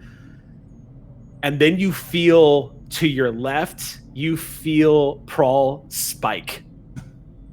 Because even though he doesn't have empathy, Prawl is a seasoned combatant and knows when someone's about to pull a gun at the OK Corral, and his finger goes down to the phaser rifle. He spares a quick nudge in your direction from the other side of those goggles and looks at you, Lacat. And back at your location, the Lethian whirls around, completely vulnerable at this point, and you see one of the Nausicaans. To make this continue, I will spend 2 more for a total of 5 points of threat to activate for the scene. As all of this shit starts happening, the Nausicaan, without even thinking, reacting to the sudden emergence of a floating phaser that just shot his boss, leaps up from where he was squatting and forgets to let go of what he was holding in the warhead casing. And there's a spark. Nothing happens, but you see him look down. And that is where we're going to pause for our break. And that deep breath before shit drops. We are going to pause right there. Don't go anywhere. We'll be back in 10 minutes. Welcome back, everybody. We are currently in a bit of a pickle. We're going to jump right back into where we left off. It's in that moment of like that intake of breath, that sharp moment before the plunge where everything has happened, but nothing has happened yet. And everything is about to. You see the Nausicaan is standing there, Exio, holding that device. You assume it's a warhead. You're not sure what it is that he pulled out of the torpedo. It caused sparks to fly from the top of the torpedo, and the Nausicaan is looking at you in your direction wide-eyed. What they are seeing is basically a warped distortion of light holding a small Type 2 phaser. and smoke wafting up from the belt of the Lethian lieutenant, who is horrified and looking right at you in confusion. Meanwhile, back at the negotiation site, there's a reaction because people are hearing screams, but no one knows what's happening. But you can see people reacting to what they're hearing on the comms. Players start with initiative in Star Trek Adventures. So, Exio, your ambush round is now complete. It's the top of round. Technically, we are now in combat. Yeah. How would you like to proceed? Do I get a talking action and a moving action? Yeah. Okay. First, a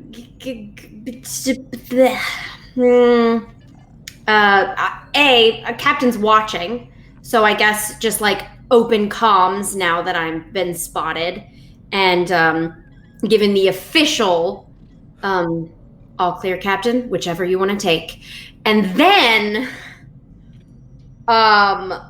because I'm still like how many feet away or meters would you say that because I was still at long distance. Well, no, you moved a little bit closer to get that shot off. I did.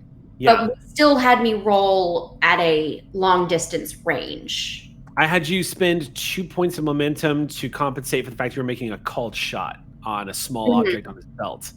Right. I would say you're about 15 feet away. Okay. 15 feet? Yeah, so half the distance you were at the start of this. Yeah.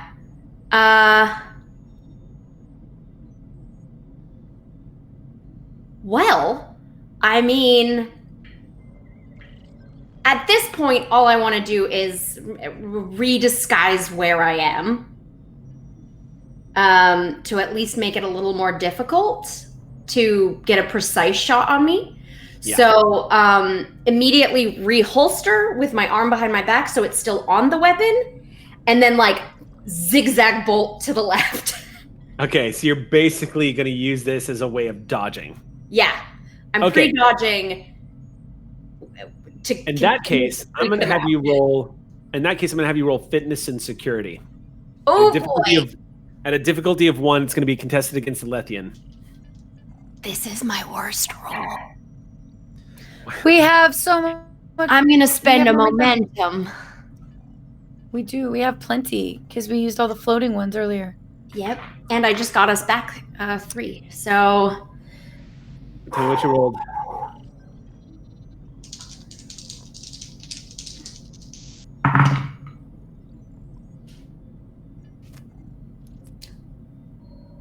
Uh, 4 successes. Okay, I rolled a 20 and a 14, so. Ooh! So the Lethian whirls on you.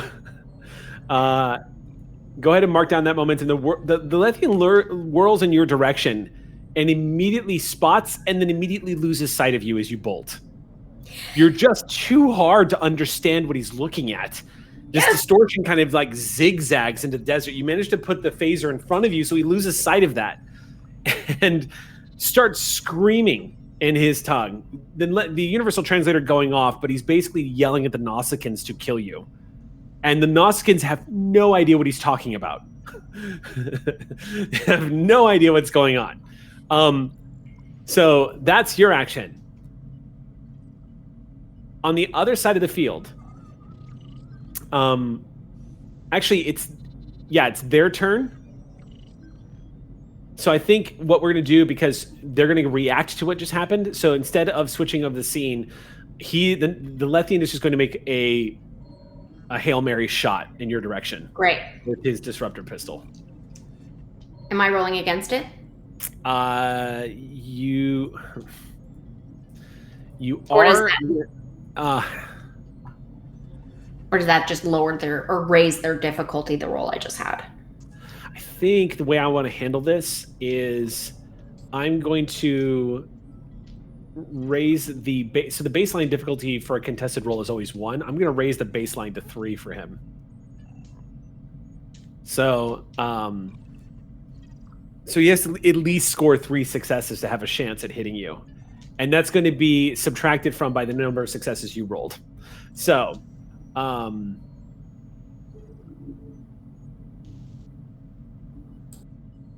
many successes did you roll total? 4. Okay. No, I'm not even bother. He's gonna see if I can roll 2 critical hits against you, but I don't. Okay, so a disruptor bolt goes sailing off into the desert as he just screams and shoots off in the direction. Didn't even come close to you. Meanwhile, back at the negotiation site, Olin, you are currently staring down this guy who is reacting like he's heard something. You can feel that something is very, very wrong. You can sense that hair trigger mentality that Prawl is currently on. You are getting the sense that we are seconds away from a draw. People are going to pull weapons in a second. You don't know what's changed, but something has happened.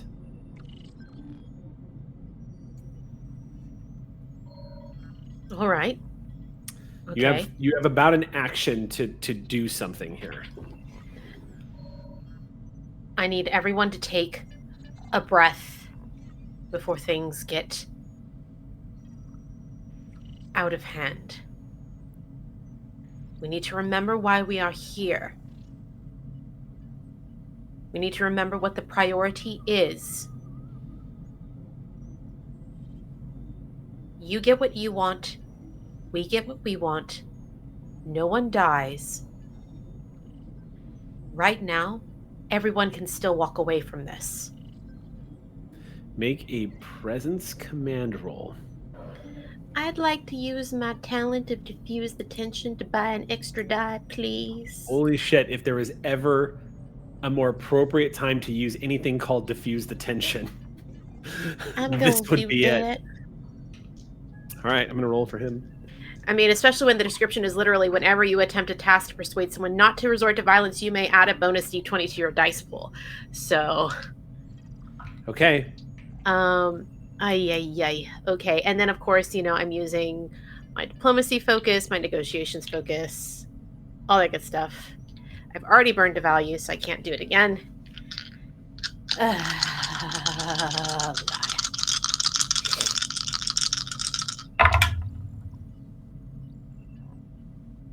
Okay, that is 4 successes. Okay. Nobody pulls weapons. You beat him by 3. So, you get the sense in that heart, in that breath of a moment, he doesn't want this either. The swagger, the cool under fire, it's all real, but he does not want to pull weapons. He does not want it to come to this either. And so you're basically, again, for those of you who have seen Tombstone, it's that moment in OK Corral when everyone puts their hands on the gun and the guy says, whoa, whoa, whoa, nobody wants that. Nobody wants that. You manage to stop in that beat of a moment. Nobody pulls their weapon. And he freezes. Prawl is sitting there, not pulling a Doc Holliday and winking at him to provoke him, and instead is just kind of calmly looking, glancing over. See, the thing about Prawl is y'all can read his body language, but no one can see what he's looking at underneath those thick glasses, those goggles that are protecting him. And he kind of angles his head, but Lacat, he's looking in your direction to check to see if you've got what you need to get. Like if phaser bolts have to fly, if you're ready for it. So he kind of glances in your direction. His rifle is leveled now, but it's not pointed at anybody. He's got it off to his side, and his finger is noticeably not on the trigger. So it's backing up Olin, who has just talked everyone down. Cat doesn't move. Okay. Just she sees Prawl retreating, but she keeps... She stays where she is. Okay, it's their action.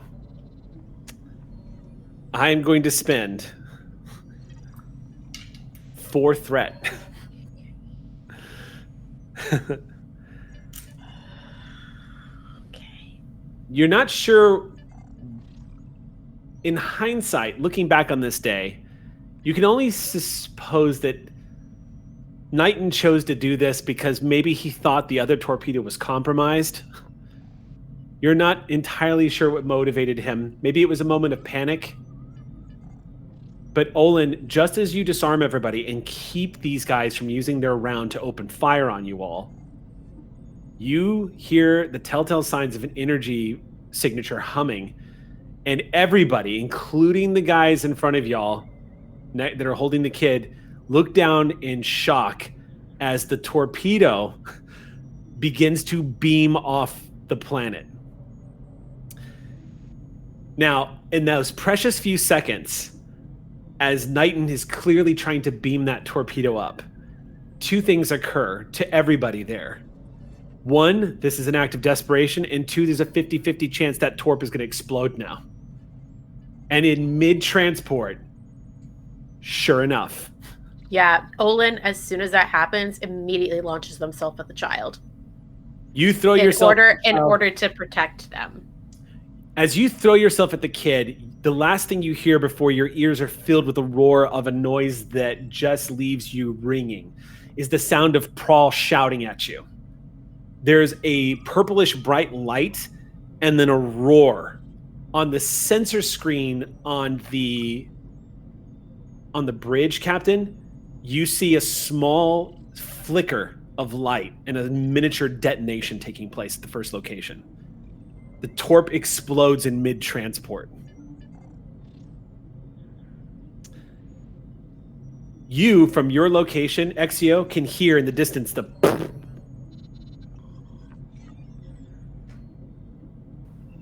And almost as if before the questions come flooding into your mind, Captain, you see that detonating in mid-transport only caused a micro-detonation of the torpedo as it was entering into the energy stream. However, everyone in the vicinity of this torpedo is about to take some damage.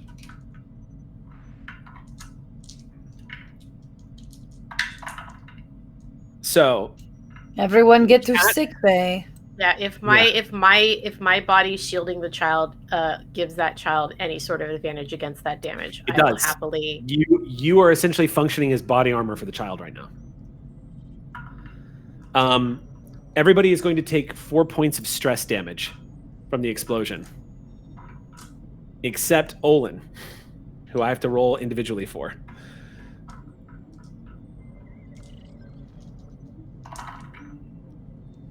Olin, you're going to take 5, and that's an injury. 5 points of stress. The pirates, unfortunately, are not major NPCs. And I burned through most of my threat, so they immediately drop. They take 5 injury, and because they were standing closer to the torp. The kid, however, only takes 1 stress because Olin just hurled themselves across that open space. So, Captain, you see the explosion on the screen. You hear Vryn say something in Andorian, and then you see on the screen something rather unexpected. The torp is gone, and you can see the blast radius of where it took place. And it's like one of those moments where an explosion took place, but then it was atomized and transported somewhere. In the same instant, you hear Spencer go, I got him! I got him! And on the tactical display, there's a spike of energy in the asteroid field that gives away the location of Knighton's ship immediately. And at that same moment, as it continues to happen, the ground where you all were at disappears from underneath you. You watch on the view screen as that detonation takes place and people scatter out in different directions from the concussive force, and then a sinkhole literally forms underneath them, and you watch a hole swallow everyone that was there at that location. They just vanish from sight as they just vanish into the sinkhole. You give Vryn the order to go. Oh, yeah, and we good on Claros. That was lucky. Yeah, Vryn gets the order to go. Dugan gets the order to prepare to impress me. 2 of our 5 remaining momentum go to avoiding an injury for Olin. Okay. And order goes to Sing to yoink the 3 at second sight. Okay. Let me roll for Sing real quick, because it's now your action.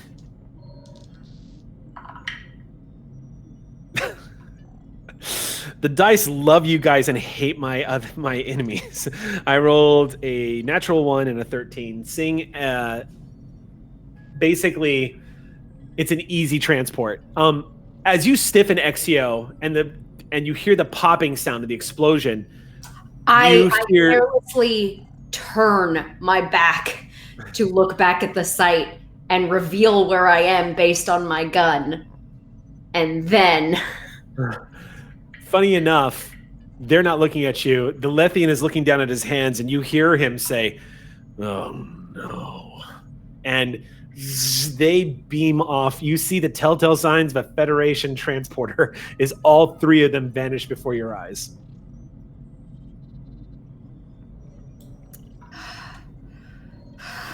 And you hear Sing say, "They're in the brig, Captain. I've disarmed their weapons, and they've been beamed into the armory."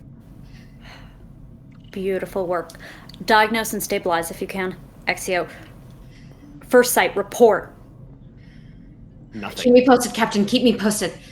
And run to stabilize the freaking warhead. Yeah, as you run up, it looks like the warhead is actually still inside the torp. The moment you look over to it, Exio, you can see that it's still within the torpedo. It looks like he was just removing the outer casing to access the warhead. So the torp is completely intact. Right. What do I see at first sight before I give any orders to Exio to either rendezvous at first sight or anything? So what you're looking at the first sight is a hole in the ground. Now that should still reveal something, but sensors cannot read anything beyond the threshold of the sinkhole they just fell in. Sensors are giving you nothing. In fact, on the view screen, it just looks like an abyssal black hole. All right. And... All right. First sight team has vanished. I need you there yesterday. Then let it be yesterday. And I guess I'm just running. Think in sight to sight you. Oh, I didn't know. I thought he already did his turn. We're not in combat anymore. Oh, great. Then everybody's pretty much been neutralized. So I like my enemies like I like my gender. Great, sight to sight. All right, so Sing's gonna make a roll yesterday. Okay. MVP is going. This is play of the game. So many plays of the game so far. Sing is going to get the successes. Can I spend a momentum for a reroll? You may. Okay. What are we at? There we go. And you gain a momentum back. Oh, thank goodness. Sing, I'm trying to keep a high float for you, Bonnie. All right. You beam. That's actually where we're headed next. You beam to the site of the negotiation spot. And as you're in mid-run, Exio, you just beam into run. And as you run up to where this thing, it's astonishing what you're looking at. The sensors, what Captain Sull is seeing, can be seen by you, but not Sull. Your eyes see what looks like, it's stunning to look at, but it looks like a cave structure was right underneath the site of this torpedo and had been weakened when this torpedo impacted here. But what's wild is the moment the rocks get down about 6 feet, they dramatically shift in both color and emanations of light, where you just see what looks like glowing strips of crystalline, rock formations underneath where they were, kind of lighting the way down into what looks like a pit. You cannot see the bottom of it. I don't see anyone? You don't see anyone. It just goes straight down. Holy butts.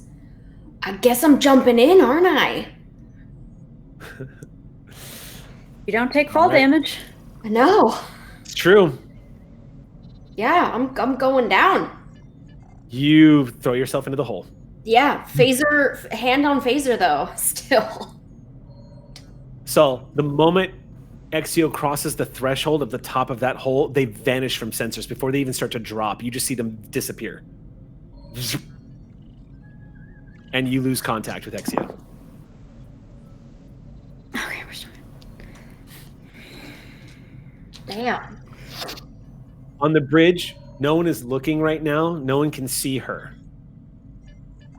But at the very back of the bridge, Asmi Shanto has slowly risen from her seat and is staring at the view screen, horrified. McCrell?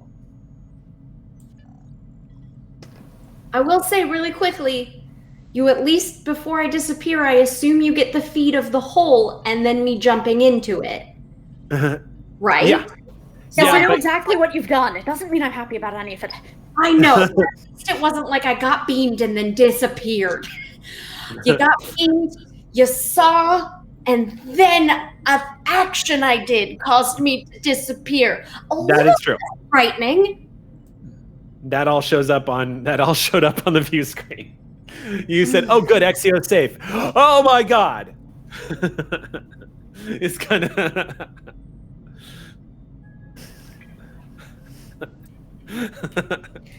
Y'all, this is Rogan's gonna have to get me a whole new senior staff at this point. What the hell? Yeah. Still not taking McCrell.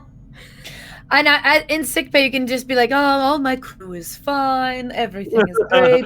I have nothing to worry about my crew. I just have to focus on these people." Okay. McCrell, Yes. go ahead and make your roll. Okay. How much momentum do we have? We have 3. We're at 3 right now, yep. We are now at 2. Because I'm going to take one for a extra die. Yappa has knocked down everything, so I have to re-roll. Hopefully that includes the difficulty. Oh, okay, and then one more. Okay, so 1, 2, 3, 4, 5 successes because there were 2 crits, a 3 and a 5. I totally realized I did this wrong. I need to roll for resistance. Oh, So you don't have to. The GM rolls for resistance to see how much. All right, so you got 5 successes. So we get that momentum back. We're up 3. Let me roll for resistance here. You're going to succeed. Yes, I You am. get 2 successes through. All right, so I need to roll 7 of these. 7 dice. Yep. 1, 2, 3, 4, 5, 6. That's a breakthrough. Okay, so 6 successes. 1 of them is an effect. Okay, you got another Yep. breakthrough. I'm just breaking all kinds of things. International Women's Day, glass ceiling, breaking it. Okay. Yeah. So just so you know, you've got 5 more attempts at this, and currently you're at magnitude 2. Oh, I should have 6 more because that's only my second roll. Yeah, 8. So 7. Oh, sorry. Yeah, 6. That's correct. So you Okay. have 6 more attempts at this. Uh-huh. And this is my way of telling you, Bonnie, that you're doing spectacular. Oh, okay. I thought you were warning me. Okay. No, you're at magnitude 2 right now. You're doing Okay. fantastic. Okay. You're way ahead of the curve. Look, this is what I do. I doctor things and I hit things. That's all I'm good for. Yen is. You see the stress is actually starting to fall away from him as he's watching what you're doing. And he starts becoming more and more quiet and starts only answering your questions and posing new ones. But in other words, Yen has stepped back and is kind of watching the master work. He speaks up when you question something. He poses ideas. But at this point, he has stopped asserting himself as an equal in this endeavor and is instead stepping back and like, what do you need, doctor? What do you need? And is like helping you take the point on this because he's seeing the progress you're making. Okay. And just to be clear, Yeah. my focus in botany has nothing to do with this, right? With the spores. Is botany helping at all? Botany would allow you to use a specialization. Right. Because my goal was to build an antitoxin of some kind. Something if that it would was- basically, yeah. Yeah, and if it was some kind of like organic matter, like or plant. That's a specialty a focus that will come into play here for your rolls. Okay, for sure. Excellent. Do I just roll again? You just jump right in? No, we're gonna pause for 1 second because I just need to find out what Captain Sull is doing back up on the Ross. How close are we to engaging the person responsible for my crew disappearing into a hole? Because I can't see them right now. I can't get to them right now. So, but I can put hurt on someone else. Vryn has brought up a tactical profile based on what Spencer they have put up on screen. What you see is a Hideki class corvette, which is a souped up civilian freighter, Cardassian civilian freighter named the Gaviz, Gavizz. And it's making a run for it. It's a small ship, scale 2. And it's currently in the asteroid belt, and it's removing itself. Now, what is the engine's rating on the USS Ross? Our engines are 10. 10. Okay. So Vryn can make a roll here to get you guys over there as quickly as possible. Lovely. All right. So I'm going to need the Ross to make an engine's engineering check. Or I'm sorry, engine's con check. And that's all, Vryn. Okay. What'd the Ross get? You may have a natural 1 from the Ross. Awesome. All right, then.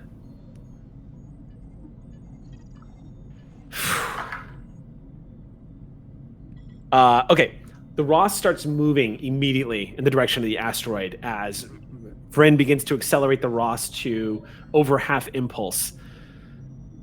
As this happens, the Gaviz starts to rabbit.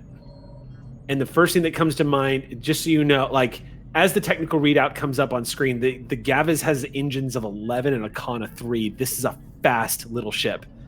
And she starts hauling. You hear Vryn say, "I'll have him in a few seconds, Captain." What range are we at right now, mechanically? You are at long range.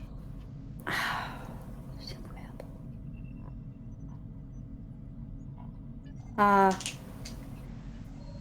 see. I don't think we have a must go faster check that I'm aware of. No, but you can spend power. What does that get us in this scenario?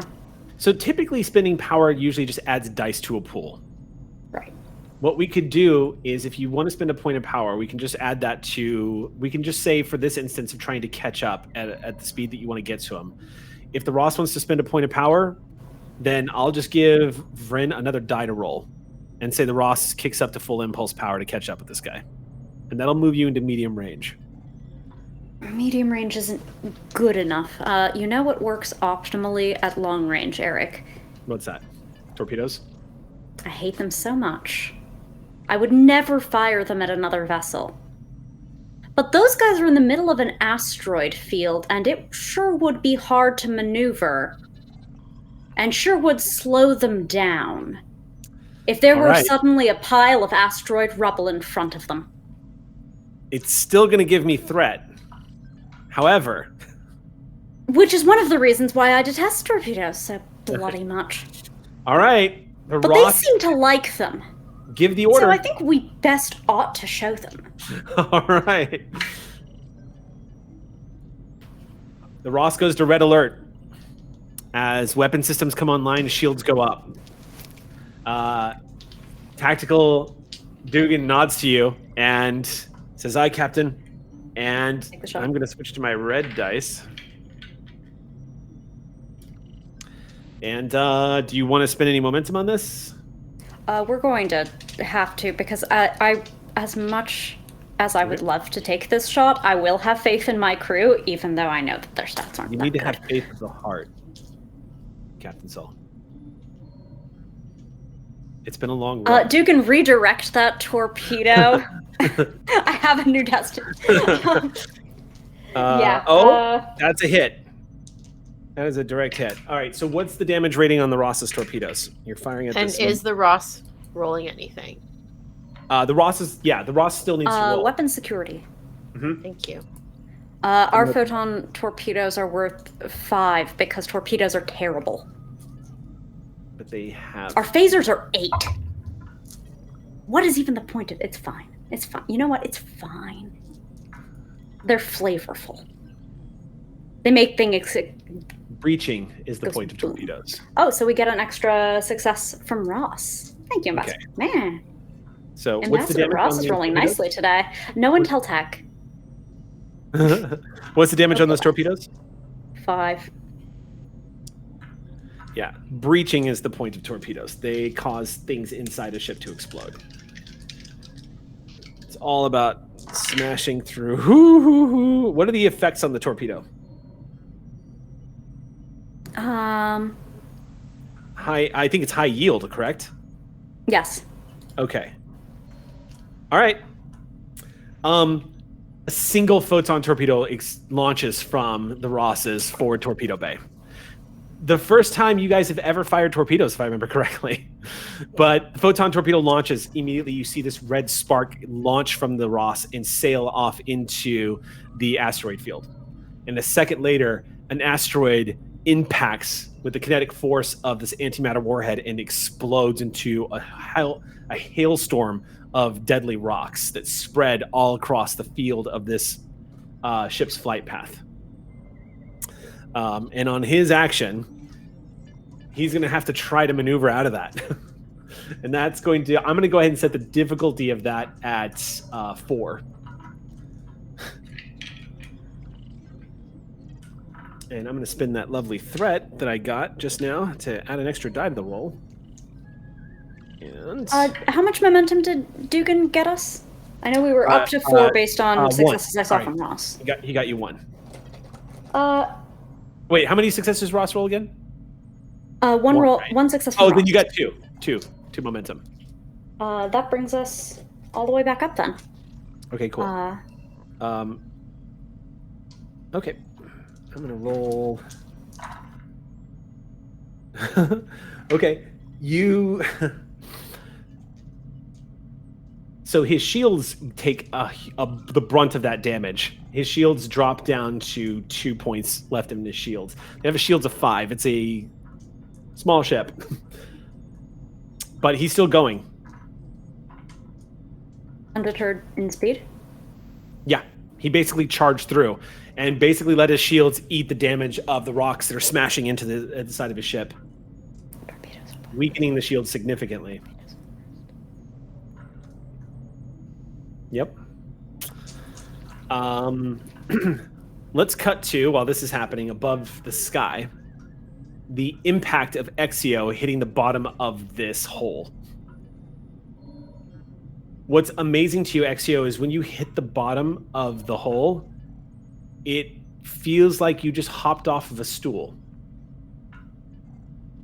And I don't mean that in the sense that you are immune to falling damage. I mean gravity floats you to the bottom as soon as you get closer. And you touch down the same way somebody might if they had jumped off of a high diving board onto the moon. You see rubble all around you and bodies of people underneath some of the rubble. Immediately, you see Prawl is standing there with blood coming out of the side of his mouth, and he's picking up rocks with ease that are twice his size, just kind of shoving them aside. Lacat, you see Prawl, this ambient purplish glow on the side of his face, pulling you out of the rubble. Everybody is alive and starting to move, except for, of course, my villains, because they don't have the ability to shrug off injury. So they are quite unconscious right now.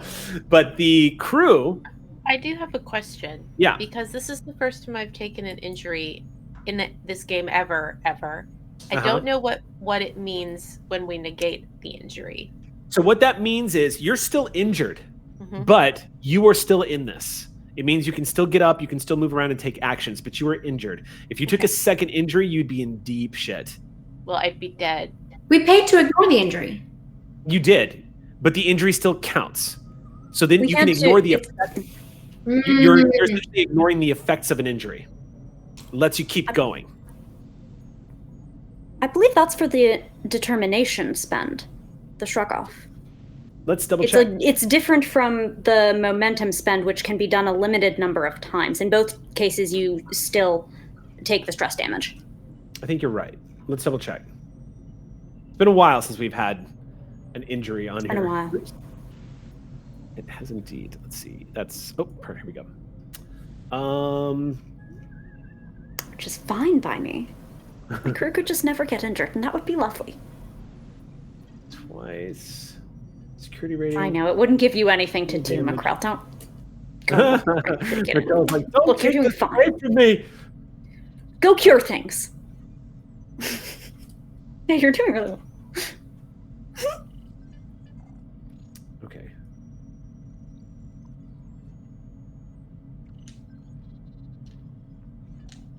Give me 1 second. Let me look this up because I'm looking at the cheat sheets that I've got right here, and they're not telling me anything. Thanks. It's Sorry about that. No. It's I'm genuinely curious because from a role-based perspective as well, I just kind of want to know where Olin's at.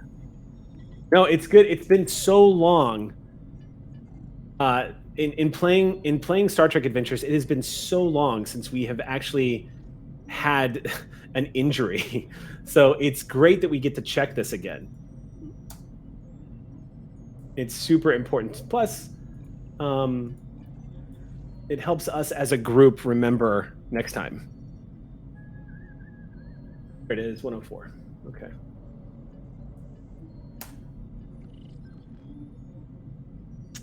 Stand by, everybody. Haven't had to go to the rule book like this for a while. There it is. Combat action order.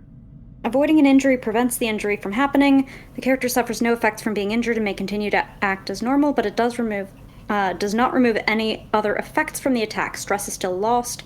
Character may have been knocked prone, etc. Cost 2 momentum. We did that. However, a character may only avoid an injury once per scene under normal circumstances, regardless of how the character pays the price, that is to say, either with momentum or with threat. Characters may obtain the ability to avoid an injury additional times during a scene by succeeding at a recover task, which, as I recall, is... No, actually, I don't recall. That would be elsewhere.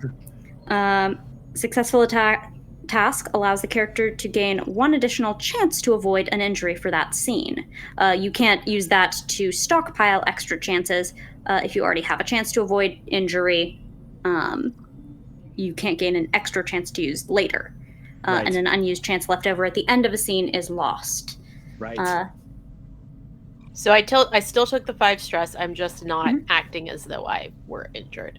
You've been banged no up. effect pretty from good. being injured. Cool. Yeah, but you are still operating. In order, so you don't. Yeah, you're not going to suffer the effects of the injury. Cool. But again, if you hit, so basically what happens is if you hit 0 on the stress, everything you take after that's an injury automatically. And we didn't take any damage from the fall, correct? no, I went ahead and just incorporated that into the explosion effect. Cool. Plus, there's also the fact that even though the rubble, what's that? So plus, you floated, apparently. Yeah, apparently you had a soft touchdown. Jane wants to know if our enviro suits are also okay. Are they all intact? Environment suits seem to be okay. Okay. Yeah. Those are resilient. They're designed to withstand impact. And you guys again had a soft landing, despite everything. Hey. When I've arrived on the scene and I've floated down and everyone seems to be moving about, at least sort of regaining and standing back up, correct? Yeah. I would actually say that Olin is not yet started to make the move to stand up. Like they're still wrapped around this kid, like a little bit scared to move, kind of a deal. Olin, your ears 100%. are ringing, and your muscles are shaking. The back part of your enviro suit is scorched from the millisecond that you were exposed to an explosion that was beamed off of world. Damn. Okay. So, quick clarification on the dead space that is currently our location, the blackout. Was that always present, or did that happen when the explosion happened? You want to know if the sudden cutoff from everything has something to do with the torpedo or where you are? Yes. Like, More was data that a blackout zone beforehand? It was not a blackout zone beforehand. Not a blackout zone. Okay, so this is there was interference, but that had everything to do with the arms dealers. The arms dealers, yeah. Yeah. So the blackout is, I'm going to, as the officer, ascertain that it is a environmental cause based on what the hell this cave is. And by the way, the environment is behaving goofy. Yeah. When you look up, you can actually see the top of where you fell. It's like a pinprick of light. You can only guess. Estimating Exio, you all may have plummeted somewhere around 2,000 to 3,000 feet below the surface. Holy shh. That must have felt like Alice. Every organic that's laying at your feet right now should be, part of the environment at this point. Everyone would have been pulverized and unrecognizable from the rock fall and the impact of that fall. That was a small skydiving incident. Based on my memory, at what point in my fall, because I can simulate my own bodily gravity of like at what distance I'm falling with my ring, at what sort of height did I start to notice the gravitational shift? Seconds before you touched down. But then also what's starting to occur to you, Exio, is the time it took you to reach the bottom does not match with how far you believe you have fallen. Yeah, it was much shorter, right? Yeah. Or longer. By your estimations, considering that the gravity of this world is consistent with Earth's standard gravity. Yeah. And terminal velocity and all the lovely physics that come into play here, at the time it took you to jump into that hole and hit the bottom, you estimate you guys should have fallen about 60 feet, 70 feet. Huh. So, what's that? Tricorder scanned? I have not. Yeah, yeah, Lacat would love to. If it I think that she wants to make sure that everyone's like, once she sees that like everyone is just a little dinged up, I think that's when the tricorder comes out and it's like, what is on here? At least with man, she just wants to do a general scan first and see what that brings up.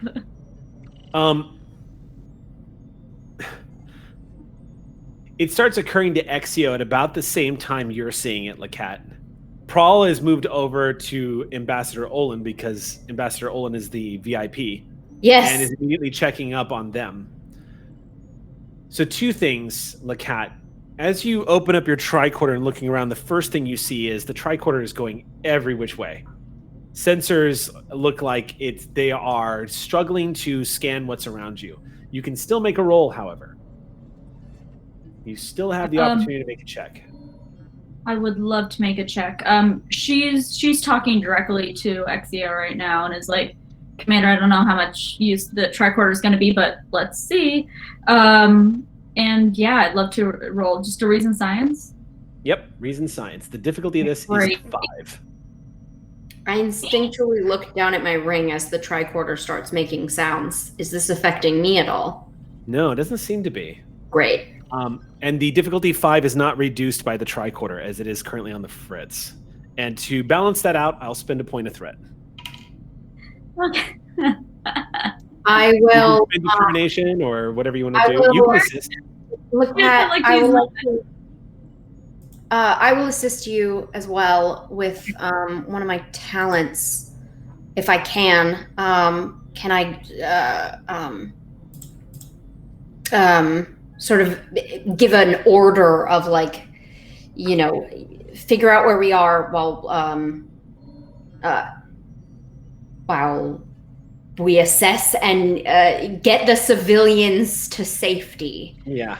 By using my advisor talent. Okay. And re-roll if something goes horribly wrong right now, Lacat. And if you want to spend a determination, Lacat, you can for this. Oh, let me think. First, can I spend a momentum to grab an extra dice? Yes. Just letting everyone know that. Do any of my focuses count here? Anywhere between survival, sensors, astrophysics, maybe? Sensors definitely. Okay, great. Sensors. This is all information gathering, Amazing. so you don't know what the hell is going on. Okay, perfect. Okay, so I'm taking 3 dice. Family is all by any chance? Probably not. No, I don't think any of my values work here right now. Okay, so I'm rolling these 3 dice. This is good, friends. 1, 2, 3, 4. 4 successes from me, friends. All right, Exio, what'd you get? Exio. It's a presence. What command. am I rolling? Presence command. Okay.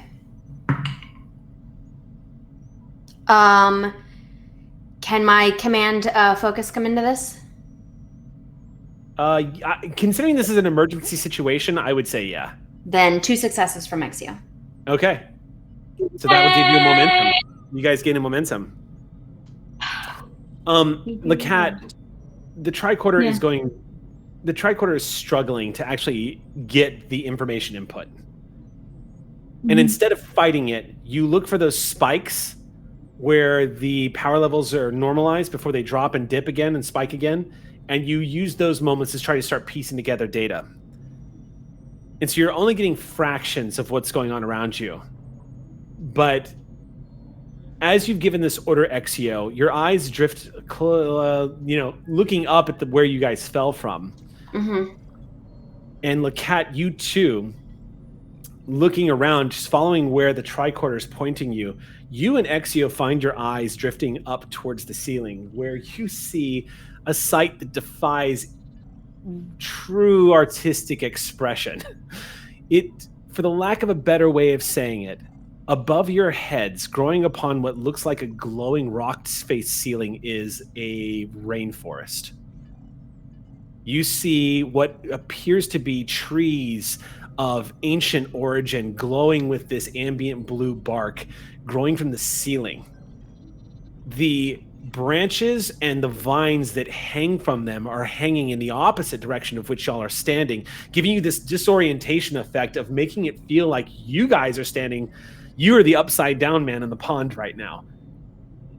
Above you, all across the rock face, all around you, is this essentially this glowing ambient botanical garden of what looks like ancient life that is spreading all throughout with these thick roots that grab into the ceiling itself and stretch across.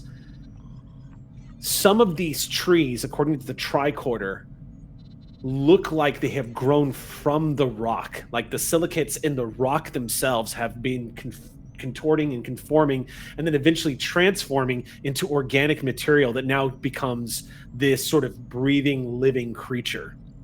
So you're literally looking at crystal-like rock that has formed into an arboreal forest that is above your heads.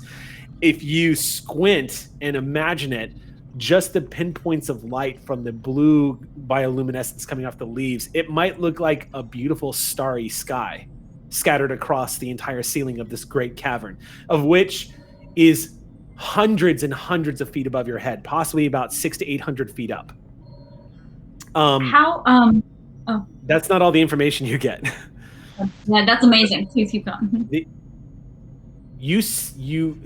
Two pieces of information that come back to you that causes the breath to catch in your throat, Lacat, is one, these plants seem to be made of the same exact genetic material as the spores on top of the surface, suggesting from the data that this is what these spores perhaps grow into.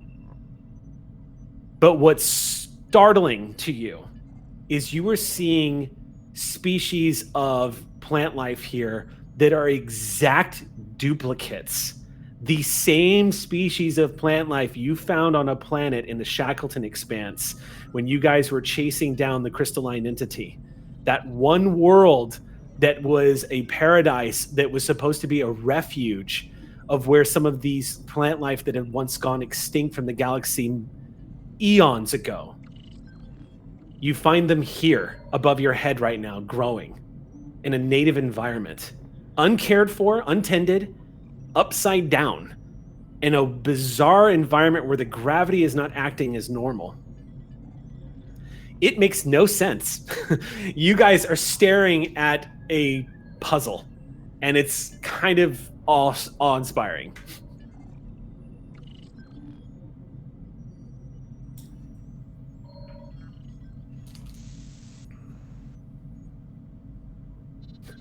That's a good look. Yes. Good reactions. Yeah, there is a genuine hesitation from both of us. Yeah. And then I'll look down at Lieutenant Lecat and say, we can come back when the crisis is over. Hold it in. Like, hold in that curiosity. There are still active threats on the floor. Yes, There's Commander. a woman and a child. And that's when I say, eyes on the administrator and the child. I just shout it to the cavern. Olin, just as you say that, you see Prawl has reached Olin, and Olin, you feel a hand gently touch your shoulder.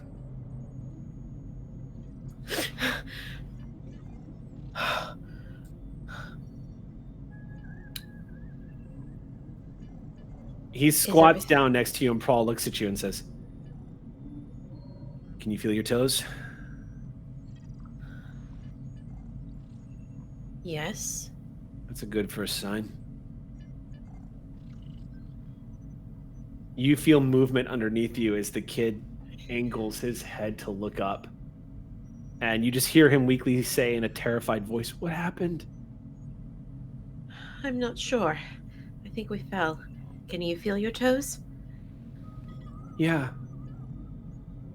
The ambassador saved your ass, kid. That's what happened. Come on. Try to stand up if you can. Of course. The kid does not let you go, Olin. Olin does not let the kid go. He continues to clutch you, and Prawl just helps you both up as a unit, and y'all find yourselves standing on a pile of rock at the bottom of this drop. You're not sure where the light's coming from, but it's not overhead. It's kind of all around you. Where's the administrator? You mean the ambassador? Oh, the administrator. Oh, yeah, his father was also with us. Yeah, there's not an immediate sign of him. The administrator was doing his part in keeping quiet that entire time, quiet as a mouse, so much so that people kind of forgot about him. No. Well, okay, let me put it this way. He was not at the forefront of that negotiation. No. But Prawl starts digging through some of the rock. I'm going to make a roll. Yeah, I think Jane would like to have the roll. I mean, I have my... He's coughing as he starts pulling rock off of him. But as he sits up, I'm going to spend that last 2 threat that I have. But why? And as the administrator sits up, he goes, "What happened?" And all of you see that breather on his face has shattered and cracked. He doesn't seem to know it, but he looks around and he goes, "Is everyone okay?"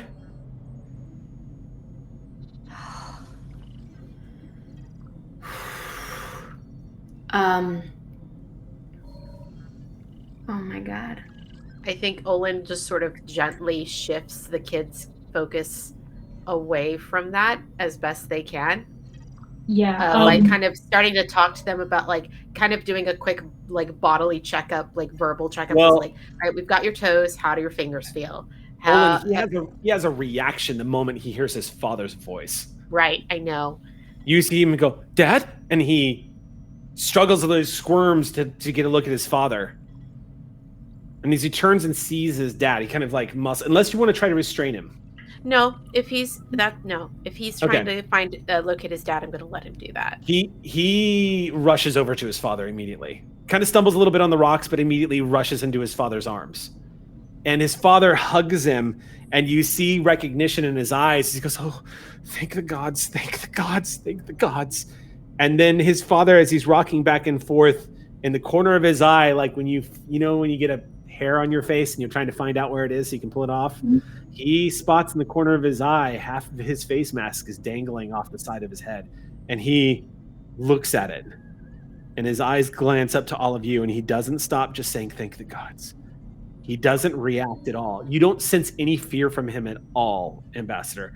You just feel relief and gratitude as he's holding his son, rocking back and forth. Brawl is looking up at the ceiling, just going, "All right, this is the first for a hostage negotiation." Exio, because Prawl is currently occupied, Exio makes eye contact with the other security officers, and orders them to secure the threats. Yeah, they are dragging the other guys out of the rubble. And about that point, you hear Prawl going, "This is Commander Prawl to the USS Ross. Ross, come in." It's a dead zone, Prawl. I lost comms and cam as soon as I jumped in this hole. It's completely black on sensors on the Ross. It's got to be the environment. Well, Lacat, you got that thing working, so maybe we can find a way to get the communicators working again. Yeah.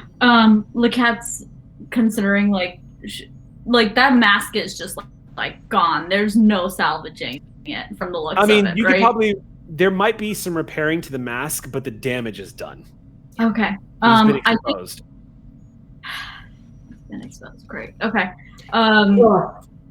If you start to sort of like make mention of the mask, yeah, Exio is going to step in front of you towards it. I think she's not going to make mention of it, but she's like going to beeline for it, and I think that you can read her enough that you know she's going for the mask. She's just going to step in front of you and say, "We need to get out of this hole so that we can get back to Dr. McCrell and make sure her research is going well."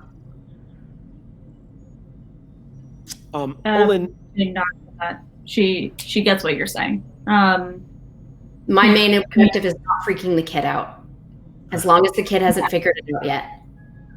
Yeah, I think Jane gets that reading perfectly off of you. So you see her eyes go to the kid, her eyes come back to you, and then she's like, "Okay, communicators.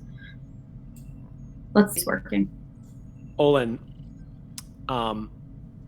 real quick, before we make a roll to try to do something with the communicators, Olin, the administrator comes over to you and extends his hand to you. Olin extends their hand in return. He clasps your hand in both of his as you see the tears in his eyes welling up, and he says, "From the moment we met," and he doesn't find the words, and he just says, "He is all I have left, and you have saved him. Thank you." Of course. I would have done no less.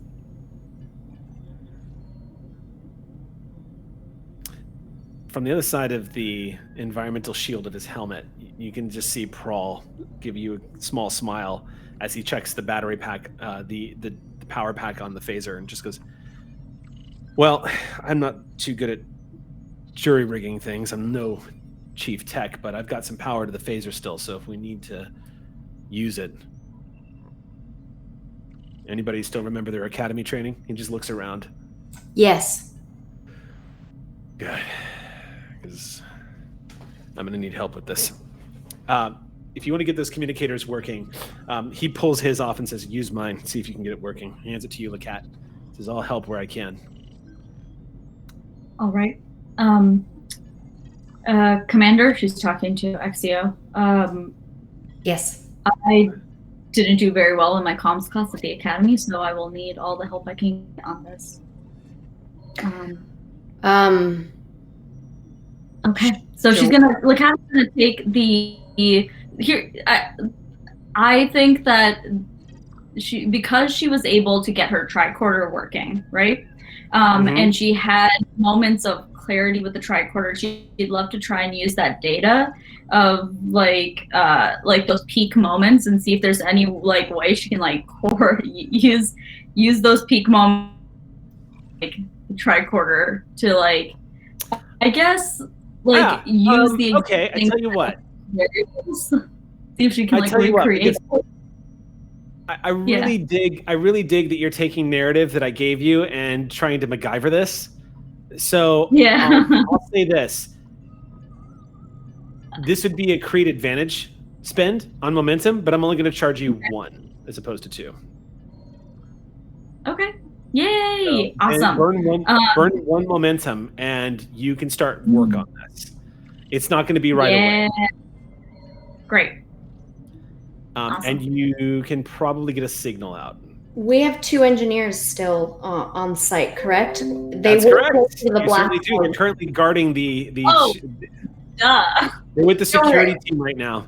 Oh, but they'll assist. So keep in mind, we love you, Ox Crew, but as y'all are main cast members, your stats are going to be the Buku stats. I just wasn't sure because I don't actually have a very high engineering stat. So an NPC might actually have a higher. What do you get? Let's pull from our Ox Crew list. Thank you, Ox Crew, for supporting us on Patreon. So let's pull from our Ox Crew list and find out who is here helping us at the bottom of this hole in this desperate event. That is going to be. I have 1 in engineering, so literally anything is better. Oh, you only have a 1 engineering? I only have a 1 in engineering, so literally any help is better than my help. 2 engineering. So. How do I have a better engineering score than you? She's science. Science. I put everything into science. Yeah, that's pretty much how it's done. They blinded me with Sam DeLev has taught me the importance of min-maxing the character. So here we are at the bottom of a hole. Okay. We have to not have paid attention to some class at the academy. Everyone has one.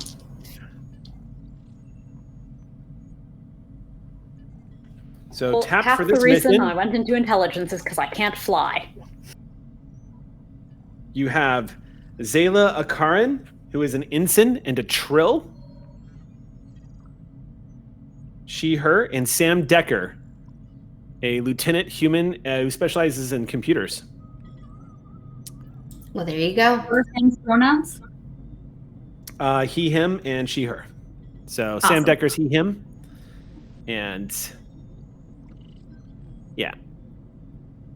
Ensign Decker and Ensign. That's Lieutenant Decker and Ensign Akaran. Ensign Akaran and Lieutenant Decker. Or Ensign Zayla, I guess I should say, because it's a trill. I don't know if it's a joined trill. I don't know if they're joined, but I can check real quick. Let me just find out. I love you, Ox Crew. Y'all come up with the coolest freaking characters. Does it? I can't see that they're joined or not, but I guess that's not important. We can just call them Ensign Akaran. Yeah. Ensign Akaran, Lieutenant Decker. Are you well enough to work? They look at each other, and Decker just says, "Yes, ma'am." Lieutenant Lacat could use some aid. Trying to get a signal out. We'll get that up and going. Akaran looks at you and says, "We'll get it up and going, sir." Thank you. The 2 Ox crews surround Lacat. Everyone kind of starts immediately going to work. Meanwhile, 2 more things have got to happen. I need Bonnie to make another roll. As you are sweating and busting your ass in this laboratory, this will be attempt number 3. Everything is fine with my crew. Everyone is wonderful. You have 5 Everyone's having 5 momentum. Lovely. I'm taking 1 down to 4. Reason science or reason medicine. That Stephen Yin is being a great help to you. Okay, that's 1, 2, So 3 successes. 3 successes is what you needed. You just hit the threshold. Now I have to roll resistance. If I roll a single success, you're not going to score on this one. I rolled 1 success. No! So you resisted by 1. So this round, you guys hit a roadblock. The good news is, though, you're still ahead of the curve. Yeah. You're still ahead of schedule because you've been kicking so much ass. But you guys basically, about 20 minutes later, you hear Dr. Yin go, wait. Yes. We missed a protein. He comes over to you and shows you a data pad, and you look at it. It was the exhaustion is setting in. And you see there's just a little, just like a decimal point of data that you missed when you were synthesizing this next round of experimental tree.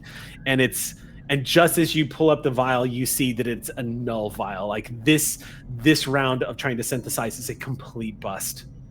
You have to go basically step backwards and start fresh. And he when he delivers that information to you, he goes, "It's okay, doctor. We've still got time. You're doing amazing work." This antitoxin is a curiosity, and they always say that curiosity kills the cat, but satisfaction brings it back, and I will not be satisfied until everyone in here is treated again. And then I'm just going to grab the new data pad and start over. Dr. Yin waits until your turn around before he just starts flexing his hand a little bit and going back. Oh, I know. Meanwhile, above the skies of this alien world, the USS Ross is currently traveling just below full impulse towards an asteroid belt as a small scale 2 ship is currently making a run for it. The first thing, as you get this ship into visuals, Captain, you see a glow suddenly start to surround the hull of the ship. And Vryn immediately says, "What the hell is that?" That was your job to know. You're the one with all the ship knowledge. Can I make a roll on it, though? Yeah. I have an experimental technology. Oh, focus. okay. Yes. Cool. Difficulty of this, I will set it at 2. 2. All right. Reason engineering, one assumes?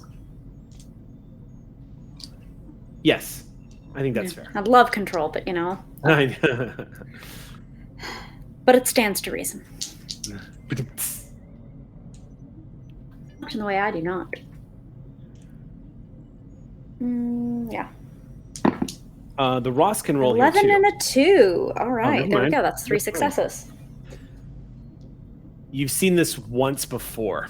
It was rare when it happened back in the day because not too many people actually had the capacity to do what he is doing right now.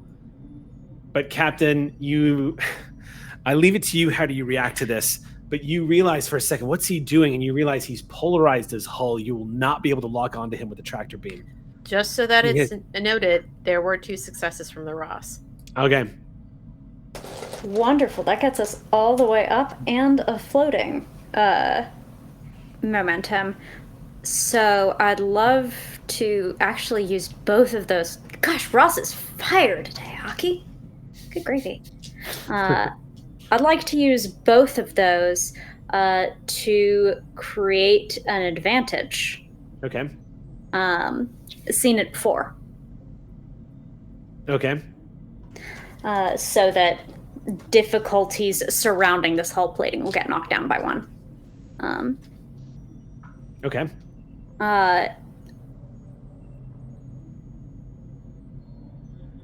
So just so you know, the trait that he has activated on his ship makes him completely immune to tractor beams. So But it will be helpful if I want to try to shoot that out of his ship. I mean, there's nothing in the world that says you can't precision shoot his engines and stop him from going any damn where. It really does. There really isn't anything, is there? He's not leaving you with a lot of options here. And he's probably getting close to when he's going to try to make a jump to warp speed, but there's no way a ship this small can outrun the Ross. I got fast engines, so I don't want to chance it. I assume they'd have to get all the way through the asteroid belt for narrative reasons. But anyway, the point being... He just needs to make it to the edge. And in this round, he's going to reach the edge. You're not sure what he's planning. He's polarized his hull, so he cannot get a tractor on him. But he seems to think he can get away. That much is true. He seems to think he can outrun you. Why? Phaser lock and fire. Okay. Sensing that he's probably got another bullshit tactic up his sleeve, you ordered tactical to take a shot. He is going to... Okay, so we're going to target his engines then. All right, this is going to be... Does a cold shot raise the difficulty, though? Because I don't want to do... Like, respectfully, I don't want to do that to Dugan. I think it does, actually, yeah. Yeah, I had a feeling it would. So... No, targeting the subsystem. Bashing an enemy ship until it can't move is all well and good. You can actually deal damage in a purposeful way. Consider that you want to stop an enemy from doing any... Okay, so the difficulty of your attack will be at +1. But if you can disable an enemy's weapons or shut down their engines, it could be worth it. And because we created an advantage, it'll neutralize it. So we'll be back down to, I believe, difficulty 2. 2. That's right. Ooh. Can I roll for the order as an assist? Yeah. Yeah, absolutely. You wanna take a shot at the go ahead. Yeah, if you want to take a shot at the engines. I would say make the rolls. Ross weapon security? Okay. Okay, Captain. So the stats that I've been using for Dugan, you're going to roll control security. So that's going to be a skill of 12. Okay. So do you want to roll it or you want me to roll it? You roll it, because I made my own assistance roll. Okay, so cool. I shouldn't roll twice. It's not I in the spirit rolled of the holiday. 10 and 11. How'd Two Ross do? successes. What did the Ross get? Sam jinxed me. I got a natural 20. Oh, no. All right. What is the damage on the Ross's phasers? 8. Oh, Jesus. I'd like to spend some power. Power? I knew you were going to do that. You're like, why make it 8 when it could be more? You can use piercing, can't you? Okay. I'm going to do that too. All right, let's see what I roll for damage. I roll 1, 2, 3, 4, 5. Okay, hold on. 1, 2, 3, 4, 5, 6, 7, 8, 9, 10 with 4 effects.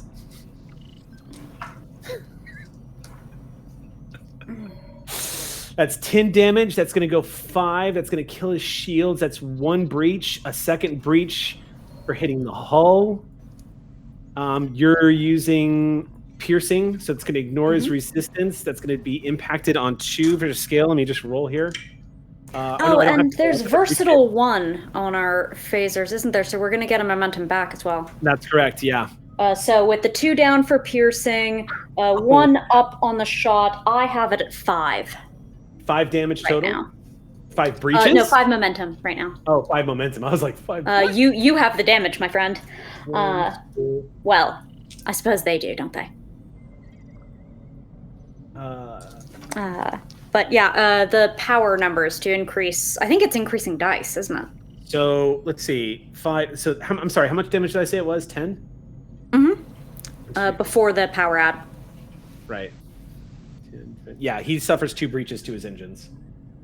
Ship immediately loses 2 powers. Engines cannot be used to perform or assist in any tasks, even at 0 difficulty. Ship loses 2 power at the end of every round. Difficulty to repair is 5. Extended work 10. Magnitude 3. Resistance 2. Difficulty 2. Okay, so and warp is an engine's task. Got him. The strike on the ship. Well, here's what's important. He could still go to warp, except it is a scale 3 ship, right? So here's the problem. He has suffered 3 breaches, hasn't he? Here's the problem with that. He spent a power to try to outrun you, and he only has a power of 3 because he's a scale 2 ship.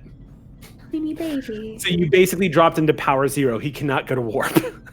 He's powerless. He is basically, you shot up his power system. So there is, on the inside of his ship right now, one of the consoles just exploded and the ship took a good rocking to the side as you make a direct hit on their engines. And that officially brings that chase to a crashing halt. And you hear Dugan at the tactical console go, Captain, we're being hailed. On screen. And then I'll tell Dugan. Hell of a shot. Thank you, Captain. Coming up on screen, you see the face of one Knight and Josh. And you see this blast of what looks like exhaust coming from behind him on his bridge. And he goes, requesting assistance. We're on our way. I told you. The special peps. That's Fell a good out. button for the evening.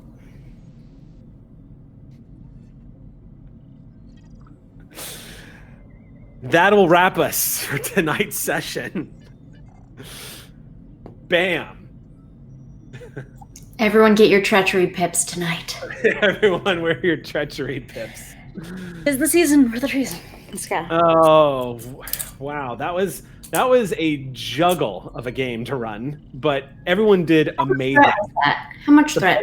The party was split 3 ways. Everybody was doing something. I love Well done, everyone. That was a great game. Meanwhile, in the medical bay, McCarl's just like, everyone is fine. I'm not worried about anyone. Yeah. Right Like, I don't know what's going on at all. Explosion this. The end credit is just ship fighting, underground Stranger Things upside down. Everything's right, fine. Yeah. Well, what is happening? So you have rescued the kid, but now you're on the timeline of trying to get out of that hole, and you've uncovered something rather shocking. So, join us again next Monday night for our next episode of Clear Skies, everyone. Thank you so much for joining us this evening for a great game, and thank you, Ox Crew, and everyone who supports the Stream Punks on Patreon. We love you for letting us do this. Until next time, my friends, hailing frequencies are closed.